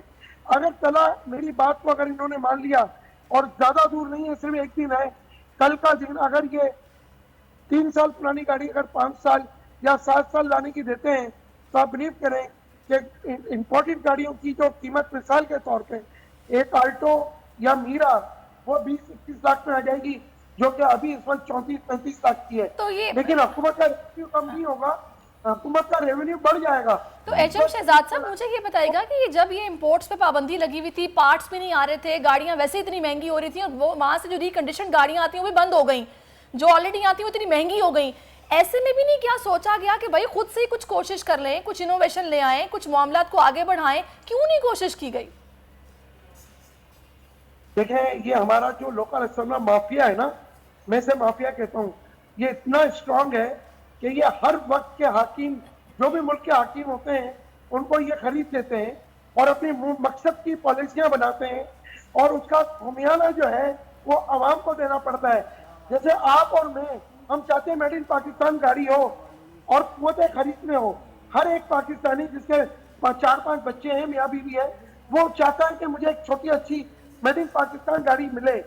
लेकिन आप यकीन राइट सर, शहजाद साहब एक गुजारिश है आपसे करनी है पर्सनल सर। पाकिस्तान की हिस्ट्री के तमाम स्कैंडल भूल जाएंगे। राइट, अगर उनकी आपने इंक्वायरी कर ली कि इन्होंने 2-2 हाथों से पाकिस्तानी कौम को भी ऐसा लूटा ही है, ऐसा ही और है, पाकिस्तानी अवाम को भी लूटा है। बिल्कुल सही कह रहे हैं, मैं मुत्तफिक हूँ आपकी इस राय से कि मोनोपोली ने आके पाकिस्तान को तबाह किया। ये बताइए, सैरिश को सस्ती गाड़ी दिलवानी है HM शहजाद साहब, आपके पास माशाल्लाह से कोई 200-300 शोरूम तो आपके अंडर है हाथ के, तो एक सस्ती गाड़ी सैरिश के लिए प्लीज HM शहजाद साहब, एल्टो की तलाश है इन्हें कोई सस्ती। कितने हमदर्द हैं तालाब में ना, इसको पूरा करें। देखें, कल अगर अल्लाह करे, कल अगर ये मौजूदा हुकूमत मेरी बात को मान ले, मैंने वज़ीर आज़म साहब से भी अपील की है, वज़ीर खजाना साहब से भी, कॉमर्स मिनिस्टर साहब से भी, लेकिन मुझे खुशी इस बात की है कि मिनिस्ट्री ऑफ इंडस्ट्री के जो मिनिस्टर हैं मुर्तज़ा महमूद साहब, उन्होंने मुझे बुलाकर मुझे सुना और मुझे बहुत टाइम दिया उन्होंने, माशाल्लाह। और मेरी एक थैंक यू HM शहजाद, बहुत शुक्रिया, हमने भी आपको सुना, पूरे तरीके से सुना। अब दुआ यही है कि जो आपने अपील उनसे की है वो पूरी हो, पुरानी गाड़ियां इंपोर्ट करने की इजाज़त दी जाए 7 साल तक, ताकि ज़्यादा सस्ती गाड़ियां आ सकें। फिलहाल तो सैरिश को सस्ती गाड़ी मिलने वाली नहीं है, इसलिए आप, मेरा मशवरा यह है कि डॉलर या सोना ले लें, गाड़ी को भूल जाइए। सैरिश, एक ब्रेक लेते हैं। चलें जी, एक ब्रेक ले लेते हैं। तला का मशवरा वैसे ठीक है, आप भी इस पर अमल कर सकते हैं। मिलते हैं ब्रेक के बाद। आजकल जिंदगी ही सुबह आउट ऑफ कंट्रोल है, दुनिया बोल है, दुनिया बोल है। वेलकम बैक टू दुनिया बोल है। ख़वातीन व हज़रात, आज बड़ा इंपॉर्टेंट दिन है और मैं हमेशा से ये बात कहता आया हूँ कि पाकिस्तान का एक बहुत बड़ा मसला मेंटल डिसऑर्डर्स यानी दिमाग ख़राब है। हम लोग नहीं रियलाइज़ करते हमें कितने प्रॉब्लम है दिमागी तौर पर, और अगर कोई दिमाग के डॉक्टर के पास चला जाए, किसी साइकेट्रिस्ट के पास चला जाए, तो पूरी दुनिया कहती है ओए पागल हो गया, दिमाग के डॉक्टर के पास जा रहे हैं, जिसकी वजह से ये प्रॉब्लम्स, ये इशूज़ इग्नोर हो जाते हैं। लेकिन आज वर्ल्ड ट्यूमर डे है, उसके ऊपर भी हम इंपॉर्टेंट इशूज़ डिस्कस करेंगे, बातें करेंगे। हमारे डॉक्टर साहब भी मौजूद हैं। बिल्कुल, हमारे साथ डॉक्टर उबैद खानज़ादा मौजूद हैं, और इस दिन को मनाने का मकसद जो है वो मैं पहले बता दूं, वो यही होता है कि इस बीमारी से बचाव की आगाही दी जाए। ब्रेन ट्यूमर को आमतौर पर दिमाग की रसोली भी कहा जाता है। रसोली सुन के लोग वैसे डर जाते हैं कि पता नहीं इसका इलाज मुमकिन है नहीं मुमकिन है, कुछ लोग इग्नोर भी करने लगते हैं, करा लेंगे, फिर मसला बढ़ जाता है। यकीनन। Welcome doctor Ubaid, thank you so very much, आप आए। सवाल पहला ये है कि क्या है ये ब्रेन ट्यूमर, किस तरह इसकी अवेयरनेस क्रिएट की जाए, क्या इशूज़ है? बिस्मिल्लाहिर्रहमानिर्रहीम। देखें जी, ब्रेन ट्यूमर अगर मैं उर्दू में बात करूं तो दिमाग की रसूली। अच्छा, रसूली क्या होती है कि हमारे सेल जो है उसकी डेवलपमेंट हो रही है, ग्रोथ हो रही है नॉर्मली। अगर हमारी बॉडी के सेल्स एबनॉर्मल ग्रोथ होने लग जाए और एक कलेक्शन बन जाए, उसको हम रसूली कहते हैं। अच्छा, यहाँ पर लोगों का ये कॉन्सेप्ट बना हुआ है कि रसूली जो है वो दिमाग के ट्यूमर को, कैंसर को कहते हैं। ऐसा नहीं है। रसूली वो ट्यूमर भी, कैंसर भी हो सकता है, वो टीबी भी हो सकता है, वो फंगल यानी फुफंदी का इन्फेक्शन भी हो सकता है, वो एब्सिस भी हो सकता है, कोई सिस्ट भी हो सकता है। पता कैसे चलेगा? जब बायोप्सी होगी, बायोप्सी के बाद पता चलेगा। हाँ, अगर बायोप्सी में आता है कि कैंसर है, अब ये देखना कौन सा कैंसर है दिमाग का। दो तरीके से, प्राइमरी, सेकेंडरी। प्राइमरी मतलब दिमाग का अपना मौजूदा कैंसर है, ठीक है। सेकेंडरी कहीं से, जैसे जिगर का कैंसर दिमाग के अंदर फैल जाता है, ब्रेस्ट का कैंसर दिमाग के अंदर फैल जाता है, लंग्स का कैंसर दिमाग के अंदर फैल जाता है। तो वो चीज़ देखनी होती है। लेकिन सारा कब डिसाइड होता है? उसके ऊपर, अपना बायोप्सी के ऊपर। तो मैं आवाम को यही मैसेज देना चाहता हूँ कि रसूली से घबराएं नहीं। अगर टीबी होगी, टीबी की दवाएं स्टार्ट करते हैं, उससे पेशेंट। अच्छा डॉक्टर साहब, मुझे एक बात बताइएगा, मैंने हमारे कुछ रिलेटिव्स में किसी को ब्रेन ट्यूमर हो गया था तो उन्हें पाकिस्तान से बाहर जाना पड़ा अपने ट्रीटमेंट के लिए। मतलब कोई बहुत यूरोपियन या दूसरी कंट्रीज़ में भी नहीं, मतलब करीबी जो ममालिक हैं उनमें। क्या हमारे यहाँ कोई, हम केपेबल नहीं है, एडवांस ट्रीटमेंट हमारे यहाँ मौजूद नहीं है? अब देखिए, ये तो बहुत ही मैं गलत कॉन्सेप्ट हो गया लोगों के, ब्रेन ट्यूमर के लोग भाग जाते हैं। क्योंकि मैं पाकिस्तान में आपको बताऊं, चले मैं निजी हॉस्पिटल की बात नहीं करता, मैं प्राइवेट हॉस्पिटल की बात नहीं करता, गवर्नमेंट हॉस्पिटल्स के अंदर बहुत अच्छा सेटअप हो गया इसका। अच्छा, अब हुआ है? अब हुआ है? हाँ, पिछले 10 सालों से। अच्छा। पिछले, और इवन ये कि अब तो रेस के जरिए भी इस दिमागी कैंसर को खत्म किया जा रहा है। गामा नाइफ जिना के अंदर है, सिविल के अंदर भी आई थिंक इसकी फैसिलिटीज़ है, लेकिन उसके अंदर तो है, जिना के अंदर मौजूद है। रेस के जरिए भी इलाज किया जा रहा है। और भी मुख्तलिफ किस्म की सर्जरीज आ गई हैं जो कि न्यूरो सर्जन्स करते हैं। हमारा काम क्या होता है? डायग्नोस करके न्यूरो सर्जन की तरफ रेफर कर देते हैं। अग्रीड। अब क्योंकि आप न्यूरो फिजिशियन हैं तो यकीनन आप डायग्नोस कर रहे हैं, तो आपको मालूम तो पड़ रहा है कि सोसाइटी में क्या क्या प्रॉब्लम्स एग्जिस्ट करते हैं। मेरा कहना यह है, डिप्रेशन, सप्रेशन, फ्रस्ट्रेशन एक तरफ, आपकी दिमागी बीमारियां, उसमें बाइपोलर हो गया, उसमें नेक्रोफिलिया हो गया, उसमें स्किज़ोफ्रेनिया हो गया, बहुत सारे मेंटल डिसऑर्डर्स हैं। इनकी तशखीस होना, उनकी तशखीस होना, क्या ये हो रही है हमारी सोसाइटी में, या लोग अपने मेंटल प्रॉब्लम्स को इग्नोर कर रहे हैं? देखें जी, सर का था, मैं अगर ब्रेन ट्यूमर के हवाले की बात करूँ, दिमाग के कैंसर के हवाले की बात करूँ, तो वही आपके सवाल को मैं आगे लेके चलता हूँ कि सर का दर्द तो सबको होता है, मुझे भी होता है, आपको भी होता है। लेकिन कुछ सर के दर्द ऐसे होते हैं जिसको इग्नोर नहीं करना चाहिए। वो कौन से होते हैं? अगर सर के दर्द के साथ मिर्गी के झटके लग रहे हैं, अगर सर के दर्द के साथ आंखों की बिनाई मुतासिर हो रही है, अगर सर के दर्द के साथ सुनने की समात मुतासिर हो रही है, अगर सर के दर्द के साथ ज़बान का टेस्ट जा रहा है, अगर सर के दर्द के साथ कोई भी जिस्म का एक हिस्सा काम करना छोड़ दे, फालिज हो जाए, तो ये सारे रेड फ्लैग साइन होते हैं कि अब आपको किसी दिमाग की डॉक्टर को लाजमी दिखाना है, इसको इग्नोर नहीं करें। यहाँ पर मैं आपको एक ऐड करता चलूँ, एक मेरी पेशेंट थी, उनको सर का दर्द था, उसके साथ साथ उनके जो है बिनाई आंखों की रोशनी भी मुतासिर हो रही थी। अच्छा, जब आंखों की रोशनी मुतासिर होती है, हमारा कॉन्सेप्ट कहाँ जाता है? आंखों के डॉक्टर को दिखाओ, चश्मा लगाओ। हाँ, चश्मा लगाओ, आंखों के डॉक्टर के पास जाओ। वो आंखों के डॉक्टर के पास गई, आंखों के डॉक्टर ने क्या बोला कि आप दिमाग के डॉक्टर दिखाओ, तो वो 1 महीने तक नहीं आई है। मैं कोई पागल थोड़ी हूँ, मैं क्यों जाऊँ दिमाग के डॉक्टर? नहीं। और जब मैंने उनका मैंने जब उनका MRI करवाया, उसका ट्यूमर था, कैंसर था। अल्लाह। मुझे एक बात बताइएगा, हम पाकिस्तानी कौम, हमारी सबसे बड़ी प्रॉब्लम ये है कि हम लोग एक दौड़ में लगे हुए हैं, और सेहत कितनी बड़ी नेमत है, हम इस चीज़ को इग्नोर कर रहे हैं कि हम लोग बस हमारे काम रोज़मर्रा के होने चाहिए, डॉक्टर के पास चले जाएंगे। वही बात ये जो भी आप कर रहे हैं, ये सिम्टम्स अगर हम इग्नोर करेंगे तो कितना लाइफ थ्रेटनिंग है, और हमें कितनी जल्दी डॉक्टर से रुजू करना है। उनके हम अक्सर कहते हैं दर्द हो रहा ठीक हो जाएगा, और नहीं हमें आइडिया होता कि आँख की बिनाई भी जा रही है।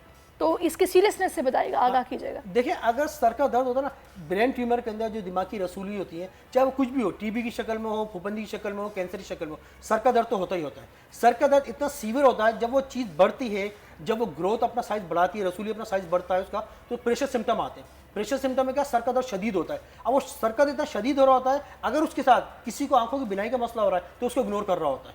किसी को समात आंखों की कानों की समाज जो सुनने की होती है वो मुतासिर हो रही है, तो उसको इग्नोर कर रहा होता है। सर दर्द ठीक होगा, खुद ही ठीक हो जाएगी। खुद ही ठीक हो जाएगा। सबसे ज्यादा प्रॉब्लम आप क्या डायग्नोस कर रहे हैं तशखीस के दौरान? सबसे ज्यादा केसेस आपके किस तरह के पेशेंट्स के आ रहे हैं? प्रॉब्लम सबसे बड़ा आपको क्या नजर आ रहा है सोसाइटी में? सोसाइटी में नजर आ रहा है कि इग्नोर है, लोग इग्नोर कर रहे हैं अपनी बीमारी को, जो है इग्नोर कर रहे हैं। क्योंकि सर के दर्द को लोग समझते हैं सर का दर्द हो गया, डिस्प्रिन खा ली ठीक हो गया, पैराडोल खा ली ठीक हो गया। फीमेल्स में आपको बताऊं, जो ब्रेन ट्यूमर्स होते हैं, ब्रेन कैंसर होते हैं, फीमेल्स के अंदर बहुत कम होता है। वजह क्या है कि तो हार्मोनल चेंजेस, नंबर सेकंड जो बर्थ के अंदर वो गैप लेते हैं, जो बच्चे के वक्फे के दौरान गोलियां होती हैं, OCPs, ओरल कॉन्ट्रासेप्टिव पिल्स, वो मेन कॉज है, रिस्क फैक्टर है ब्रेन कैंसर का। लोग फीमेल्स खा रही होती हैं। ये देखिए ना सर, मैं तो कब से कह रहा हूँ डॉक्टर साहब की जो दवाई हम खा रहे होते हैं ना, वो एक मसला ख़त्म करती है और 4 मसले पैदा करती है। और अब काउंटरसेप्टिव पिल्स के हवाले से उन्होंने बता दिया डॉक्टर साहब ने कि वो ब्रेन ट्यूमर क्रिएट कर रही है। तो हैंस प्रूवन कि मैं सही कह रहा था कि ये दवाइयाँ, केमिकल्स जो होते हैं आपके जिस्म से एक मसला ख़त्म 4 नए पैदा करते हैं। अब करना क्या है? अब लोगों को ये रियलाइज़ कैसे करवाना है कि उनकी जिम्मेदारी क्या? अब देखिए ना, अब ये जो काउंटरसेप्टिव पिल्स का आपने जिक्र किया, ये भी केमिस्ट्री बेच रहा है, ये भी डॉक्टर ही लिख कर दे रहा है, ये भी उसी सिस्टम के थ्रू। अगर सारी बीमारियां खत्म हो जाए भाईजान, तो ये बिलियंस ऑफ डॉलर की जो फार्मास्यूटिकल और मेडिकल इंडस्ट्री बंद हो जाएगी। तो इंसान ने बीमारियां खत्म नहीं करनी है, चलाते रहना है उनको, चलाते रहना है उनको, ताकि इंसान फंसा रहे। इसलिए मैं यहाँ शाफी हूँ, अल्लाह का जिक्र करके अपना इलाज करता हूँ। अवेयरनेस के हवाले से आप क्या बताना चाहेंगे? सर का दर्द तो एक हो गया, आपके दूसरे बॉडी पार्ट से प्रेशर आ रहा है, आपको डॉक्टर के पास जाके चेक करवाना है, लेकिन किस डॉक्टर के पास जाके चेक करवाना है? वो जो हकीम, नीम हकीम, क्वेक्स और ये और वो दिमागी डॉक्टर के पास ना जाना, ये एक इतना बड़ा प्रॉब्लम है ना कि मैं यार नहीं जाऊंगा साइकेट्रिस्ट के पास, मैं नहीं जाऊंगा न्यूरो फिजिशियन के पास, कि लोग मुझे पागल बोलेंगे। इसका हल कैसे करें डॉक्टर साहब? सबसे पहले जितने भी लोग हैं जो इस वक्त मुझे सुन रहे हैं, उनसे यही रिक्वेस्ट है कि ये अपने दिमाग से, अपने जहन से इस स्टिग्मा को निकालें कि दिमाग के डॉक्टर के पास जाना कि स्टिग्मा है। हमारी सोसाइटी के अंदर एक स्टिग्मा समझ आता है, मैं कोई पागल हूँ, वो जो आपने शुरू में कहा था कि पागल हो गया, जो आपने कहा था उस स्टाइल में तो नहीं कह सकता मैं। लेकिन ये प्रॉब्लम यही है ना, ये किस तरह दिमाग से निकालेंगे एक चीज जो इतने सालों में दिमाग में बैठ गई है कि दिमाग के डॉक्टर के पास जाऊंगा तो मुझे सोसाइटी पागल बोलेगी। इस स्टिग्मा को हम कैसे तोड़ें? 2 से 3 चीजें। सबसे बड़ा प्लेटफॉर्म सोशल मीडिया, उसके जरिए अवेयरनेस आपको देने, ठीक है, अवेयरनेस टॉक करनी। दूसरा, जिस तरह आप लोग शो करते हैं, अल्लाह आप लोगों को जज़ाए खैर अता फरमाए। आपको जज़ाए खैर अता दे, आप आते हैं सर। आमीन। तो इसमें जो अवेयरनेस सेशन होते हैं, इसके जरिए लोगों, न्यूज़पेपर के जरिए, और उसके अलावा जो मुख्तलिफ हॉस्पिटल्स होते हैं गवर्नमेंट के, और गवर्नमेंट को इसके लिए इकदाम लेना चाहिए कि इसके अवेयरनेस सेशन के सेशन ऑर्गेनाइज करवाएं, ताकि लोगों को पता चले कि यार सर का दर्द हो रहा है, मेरी आंखों की बिनाई जा रही है, मुझे न्यूरोलॉजिस्ट के पास जाना है। सर का दर्द हो रहा है, मेरे को आधा हिस्सा काम नहीं कर रहा, मुझे न्यूरोलॉजिस्ट के पास जाना है। सर का दर्द हो रहा है, मुझे फाले वो अपना मिर्गी झटकी भी पड़ने, मुझे न्यूरोलॉजिस्ट के पास जाना है। और अगर कुछ लोग जो है ना मेकअप बहुत ज्यादा लगा रहे हो, तो उनको भी क्या जाना चाहिए डॉक्टर के पास दिमाग चेक कराने? आजकल अखबार में खवातीन में मेकअप ज्यादा लगाने की बहुत ज्यादा बीमारी पैदा होगी। लेकिन आजकल एक्ने के मसले बहुत बढ़ रहे हैं मेकअप से। मुझे एक बात बताइएगा डॉक्टर साहब, अभी जो आपके पास केसेस आ रहे हैं ज़्यादातर, आप ये बता रहे हैं कि एक वजह सबसे बड़ी ये कि लोग इग्नोर करते हैं, या फिर ये स्टिग्मा सबसे बड़ी प्रॉब्लम भी है? एक दोनों चीज़ें कह सकते हैं। इग्नोर किया, अब इग्नोर क्यों कर रहे हैं? स्टिग्मा की वजह से। इग्नोर करने के पीछे जो वजह है, जो कॉज है, जो रीज़न है, वो क्या है? स्टिग्मा के भाई हमें अगर चले जाएंगे दिमाग के डॉक्टर के पास, आपको एक बात बताऊँ, एक KPK की फैमिली थी, उनकी बेटी को मिर्गी के मसलों का था, मिर्गी झटकों का मसला था। अब वो बताओ, वो नहीं आए डॉक्टर पास, नहीं, अगर हम दवाई खिलाएंगे अपनी बच्ची को तो हमारे खानदान वाले खानदान से निकाल देंगे। और वो 16 साल की बच्ची थी कि उसको क्या मसला हो गया, हमें खानदान से आउट कर देंगे वो लोग, उसके मिर्गी झटके पड़ते रहे बेचारी। जी, ये जो माइग्रेन बड़ा आम है, क्या ये भी इससे लिंक्ड है? नहीं, माइग्रेन एक अलग चीज़ है। अच्छा, माइग्रेन भी सर का दर्द ही है ना, आधे सर का। मैंने बताया ना 5 से 6 चीज़ें रेड फ्लैग साइन। अगर सर के दर्द के साथ 5 से 6 चीज़ें हो रही हैं, जैसे मैं 2 मरतबा रिपीट कर चुका हूँ, तो फिर आपको हाई अलर्ट होना है, जिसको हम अपनी मेडिकल लैंग्वेज में कहते हैं कि रेड फ्लैग साइंस। यानी सैरी जो आपको सुनने में कम आ रहा है ना, वो भी एक रेड फ्लैग हो सकता है। अल्लाह माफ करे, कैसी बातें कर रहे हैं आप। अल्हम्दुलिल्लाह मेरा सर का दर्द मुझे खैर बिल्कुल भी नहीं होता, कभी पहले माइग्रेन होता था, वो भी नहीं अब होता, अल्हम्दुलिल्लाह मैं बिल्कुल ठीक ठाक हूँ। लेकिन एक चीज़ और है, ये एंटीबायोटिक्स का इस्तेमाल जो कि हमारी पाकिस्तानी अवाम में इतना बढ़ चुका है कि मैंने नोटिस किया बहुत सारे लोगों को, वो डॉक्टर से प्रिस्क्रिप्शन भी नहीं लेते, ये गोलियां ये खाएंगे, गला भी ठीक हो जाएगा, कहीं भी इन्फेक्शन हो रहा है ठीक हो जाएगा। ये क्या हमारा मतलब लाइफस्टाइल बन गया है? आप तो ये डॉक्टर से प्रिस्क्रिप्शन बात करिए, मैं तो बोलूँगा बेचारे अल्लाह बस इनको हिदायत दी थी, जितने भी मेडिकल स्टोर्स वाले, मैंने खुद देखा, बाकायदा मैं दोस्त के मेडिकल पे खुद ही प्रिस्क्राइब कर देते हैं। वो आया था भाई, वो दर्द की गोली देना, मेडिकल स्टोर वाले ने दे दी। अच्छा, बच्चे को उल्टी हो रही है, वो गोली देना, वो मतलब मेडिकल स्टोर वाला उसको गोलियां बांटना का, तुम क्या कर रहे हो, ये खुदाया क्या कर रहे हो? ये कह रहा नहीं, वो तो मुझे पता है कौन सी गोली देनी, कैसी गोली देनी है। अल्लाह रहम फरमाए। यकीनन हालात ज़मीन के बड़े ख़तरनाक हैं, इसीलिए सैरिश सितारों में रहना पसंद करती है। बिल्कुल जनाब, अब इस वक्त हमें उनसा ज्वाइन कर चुकी हैं, वक्त है मुस्तकबिल की कुछ पेशगोइयाँ सुनने का। तो उनसा बजट आ रहा है आज कल में तो मुझे बताइएगा क्या सितारे कह रहे हैं, कुछ ऊपर नीचे हुए सितारे या वहीं खड़े हैं? अस्सलामुअलैकुम, गुड मॉर्निंग। और बिल्कुल बजट जो है वो आने वाला है और सबकी नजरें जो हैं वो बजट पर हैं। और आने वाला जो बजट है, लास्ट जो मैंने प्रेडिक्शंस की थी, मैंने यही कहा था आपसे कि बजट ऐसा होगा कि कोई ज़्यादा रिलीफ आवाम को मिलता हुआ नज़र नहीं आ रहा। ज़ाहिरी तौर पे ऐसा फील होगा कि रिलीफ है, लेकिन अगर हम इसको आगे जाके देखेंगे तो कोई ज़्यादा मुझे आवाम को सहूलत मिलती हुई नज़र नहीं आ रही। खैर आज की जो एनर्जीज हैं वो भी हम चेक कर लेते हैं। डेथ का कार्ड है, वर्ल्ड का कार्ड है, पेज ऑफ कप्स का कार्ड है, और जो है वो ये सारा जो भी मतलब इसमें जो फ़ायदा है वो सरकारी तौर पे फ़ायदा हो सकता है जो अथॉरिटीज़ हैं, लेकिन बात ये है कि जो अवाम है, जो आम आवाम है, जो हम लोग हैं, उनको कोई फ़ायदा नहीं मिलता हुआ नज़र आ रहा है इस बजट से। और जो है वो ऐसा मतलब चैलेंजेस नज़र आ रहे हैं, और इस बजट की वजह से काफ़ी ज़्यादा पॉलिटिकल जो है वो दोबारा से कश्मकश स्टार्ट हो जाएगी। सैरिश, दो चीज़ों का सवाल आपसे पूछना चाहती है। एक तो ऑफ कोर्स गाड़ी का मसला चल रहा है, सैरिश को गाड़ी खरीदनी है। दूसरा मेकअप रोज महंगा हो रहा है। तो इन दो चीज़ों को जरा बताइएगा कि कुछ उम्मीद रखें सैरिश, या ये मजीद महंगी होंगी? गाड़ियाँ तो देखिए यहाँ पर 4 ऑफ वांट्स का कार्ड है, तो गाड़ियाँ तो सस्ती होती हुई नज़र नहीं आ रही, और टैक्स वगैरह बढ़ जाएगा गाड़ियों पे। और जहाँ तक मेकअप की बात है तो 8 ऑफ सोर्स का कार्ड है, तो मेकअप जो है वो कम इस्तेमाल करें, यही हो सकता है। मोटरसाइकिल ले लेंगे। मुझे क्या बताएगा उनसा, तलहा छुट्टियों में जा रहे हैं माशाल्लाह से, इनके पास इतना पैसा है कि बाहर पाकिस्तान से बाहर जा रहे हैं छुट्टियां गुजारने के लिए। तो ये कैसी इनकी छुट्टियां रहेंगी? बजट इनको मतलब इनके पास खुला है, कम है, क्या है, क्या इनके कार्ड्स कह रहे हैं? एंजॉय करते नजर आ रहे हैं या फिर ख्वार होके वापस आ जाएंगे?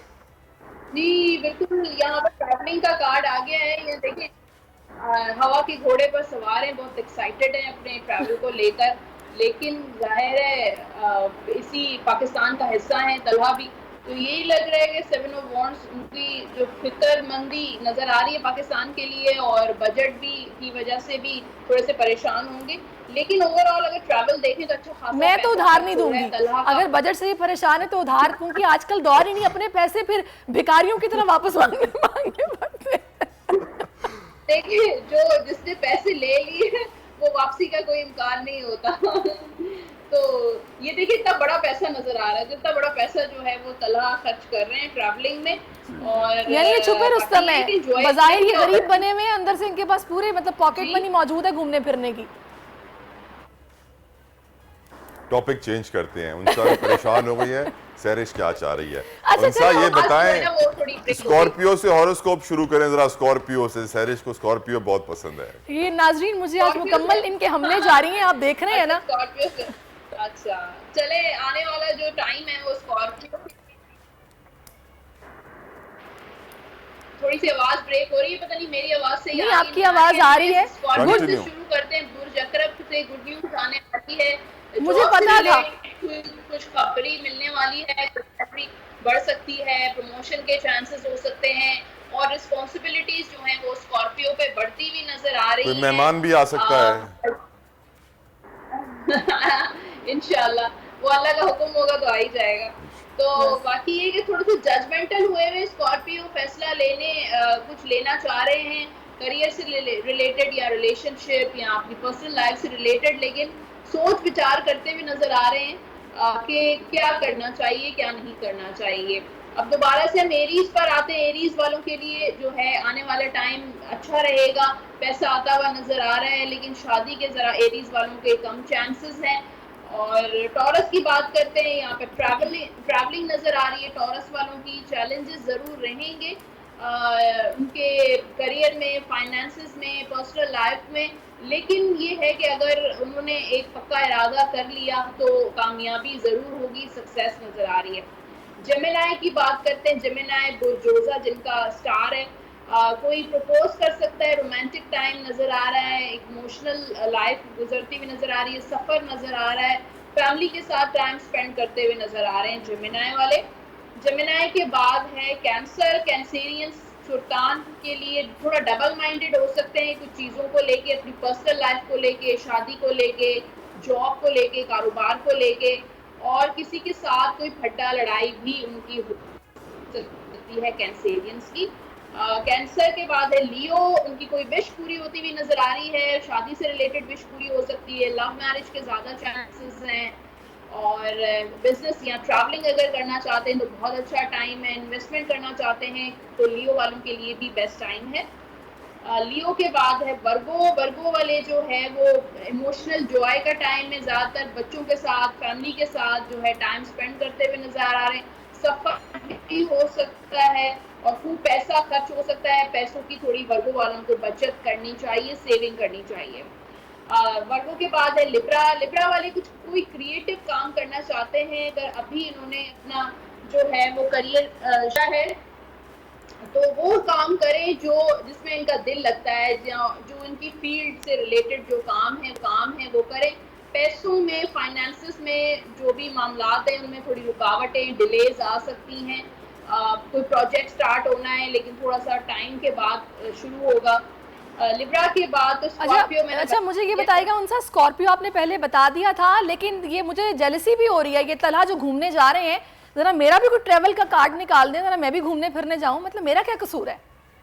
सोच तो रही हैं आप ट्रैवल के बारे में, किंग ऑफ सोर्ड्स की एनर्जी नजर आ रही है, सोच विचार कर रही हैं, चाह रही हैं, लेकिन थोड़ी से हालात थोड़े से शायद ट्रैवल के हवाले से थोड़ी कॉम्प्लिकेशंस आपको आ सकती हैं। लेकिन अगर आपने पक्का इरादा कर लिया, ठान ली, तो ट्रैवलिंग भी इसी साल जाऊंगी यानी कि हाँ इसी साल इंशाल्लाह है। लेकिन आपके ऊपर रिस्पॉन्सिबिलिटीज काफी है, तो थोड़ा सा आप डिले कर देती हैं, पोस्टपोन कर देती हैं अपना प्लान। इनको हम उनसा दादू भेजेंगे गोरख हिल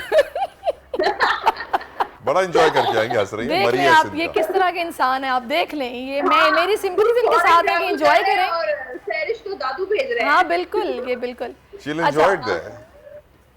अच्छा कंटिन्यू करते हैं सेजिटेरियस से। सेजिटेरियस को कोई लाइफ पार्टनर उनकी लाइफ में आ सकता है, शादी के चांसेस हैं सेजिटेरियस वालों के, लव मैरिज के बहुत चांसेस हैं, कोई प्रपोजल्स आ सकते हैं, पार्टनरशिप किसी के साथ काम कर सकते हैं एज अ पार्टनर, किसी के अपने बिजनेस में किसी को इन्वॉल्व कर सकते हैं। किस्मत इस वक्त जो है सेजिटेरियस का साथ देती हुई नजर आ रही है। कैप्रिकॉर्न वाले कुछ सोच रहे हैं, कोई फैसला लेना चाहते हैं, कोई काम करना चाहते हैं, लेकिन सोच रहे हैं, सिर्फ प्लान कर रहे हैं और उसके बाद जो है वो प्लान जो है वो पोस्टपोन हो जाता है, डिले हो जाता है। तो लेकिन पैसा इनके पास, कैप्रिकॉर्न वालों के पास अपना कोई इंडिपेंडेंट काम, कोई कारोबार शुरू कर सकते हैं। एक्वेरियस वाले थोड़ा अपनी सेहत का ख्याल रखें, स्ट्रेस, डिप्रेशन, ओवर थिंकिंग नज़र आ रही है एक्वेरियस वालों के लिए।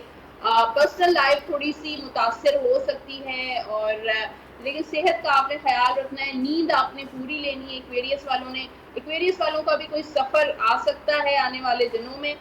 पाइसेस वाले कुछ वेट कर रहे हैं, डबल माइंडेड हुए हुए, इंडिसाइसिव हुए हुए हैं, लेकिन अभी कुछ चीज़ें, मामलात उनके डिले हो सकते हैं, लेकिन वेट करें, वेट करने से आपकी चीज़ें क्लियर हो जाएंगी। चले जनाब, इस महंगाई के दौर खा रही हैं आजकल आप? उनसा आम बड़े अच्छे आए हुए हैं आजकल, सिंदड़ी भी, अनवर अटोल भी। आम अच्छे आए हुए हैं लेकिन काफी महंगे हैं, लेकिन फिर भी खा रहे हैं। पर अल्हम्दुलिल्लाह देखिए, आपको और मुझको ये मालूम है कि हम सिंधी जितने आम बांटते हैं ना उतने खाते नहीं हैं, और अल्हम्दुलिल्लाह खरीदने नहीं पड़ते, हमें वैसे मिल जाते हैं। आपको भी बहुत सारे काफी आम आते हैं पंजाब से, सिर्फ पंजाब वाले थोड़े कम बांटते हैं, सिंधी ज्यादा बांटते हैं सर। पहले सिंध में आते हैं फिर पंजाब में आते हैं। Of course Sindhri is always first. जी जी चले जी, उन साहब बहुत शुक्रिया, ऐसे ही खाते रहिए। डॉक्टर साहब को भी आम बहुत पसंद है, हमारे साथ सेट मौजूद। डॉक्टर साहब वैसे आम से दिमागी बीमारियां कितनी कम होती हैं? इसके तो अभी कोई ऐसी रिसर्च आई नहीं दिमागी बीमारी के लिए, लेकिन आम जरूर कम होता है खाने से। आम जरूर कम होता है खाने से। चले जी, इस खास मौके पर ये जो दिन है ट्यूमर के हवाले से, आप इस पर वो खास मैसेज देना चाहेंगे? Last words. हाँ, बस सिर्फ ये मैसेज देना चाहूँगा कि अगर आपको किसी को सर का दर्द है वो 15 दिन से ज़्यादा हो जाए, और जिसके साथ अलामत बताई मैंने, सर के दर्द के साथ जो मैंने चीज़ें बताई हैं, अगर वो अलामत भी आ रही हैं तो प्लीज़ खुदाया इसमें डिले नहीं करें, स्टिग्मा को साइड में करें, इग्नोरेंस को साइड में करें, फेंकें उसको उठा के और किसी भी न्यूरोलॉजिस्ट के पास जाएं। और जो बड़ी अच्छी बात डॉक्टर उबैद खानजादा साहब ने हमें आज बताई है कि काउंटरसेप्टिव पिल से बचें, उससे भी ब्रेन ट्यूमर होता है। डॉक्टर साहब ने आज सच बोल दिया, इनके लिए मैं उनका बेहद शुक्रगुजार हूं और गर्विदा हूं। Thank you so very much for coming on our show. Sehrish, वक्त हुआ है तमाम। बिल्कुल जनाब, हमें इजाजत दीजिए, दुआओं में याद रखिए। अल्लाह हाफिज। आजकल जिंदगी ही सुबह आउट ऑफ कंट्रोल है, दुनिया बोल है, दुनिया बोल है। बजट 2023, वादों से इरादों तक का सफर और इससे जुड़ी अवाम की नई उम्मीदें। सरकारी मुलाजिम, मजदूर, या हो कारोबारी, टिकटिकी बांधे सबकी नजर है इस साल के बजट पर। क्या हो पाएगी बचत, मिलेगा रिलीफ? जानिए बजट ट्रांसमिशन में, सिर्फ बोल पे। अदलो इंसाफ की बात सब करते हैं, पर हकीकत में सच के साथ निडर होके खड़े रहने की जुर्रत नजर नहीं आती। बोल ने तश्कील दी 10 कोर्ट रिपोर्टर्स की टीम, जो केस की बेस तक जा पहुंचे। पैनल पे सफे अव्वल के legal experts, court round up, Neelam Arshad के साथ, सिर्फ बोल पे। सब्सक्राइब करें और बेल दबाएं ताकि कोई खबर रह न जाए।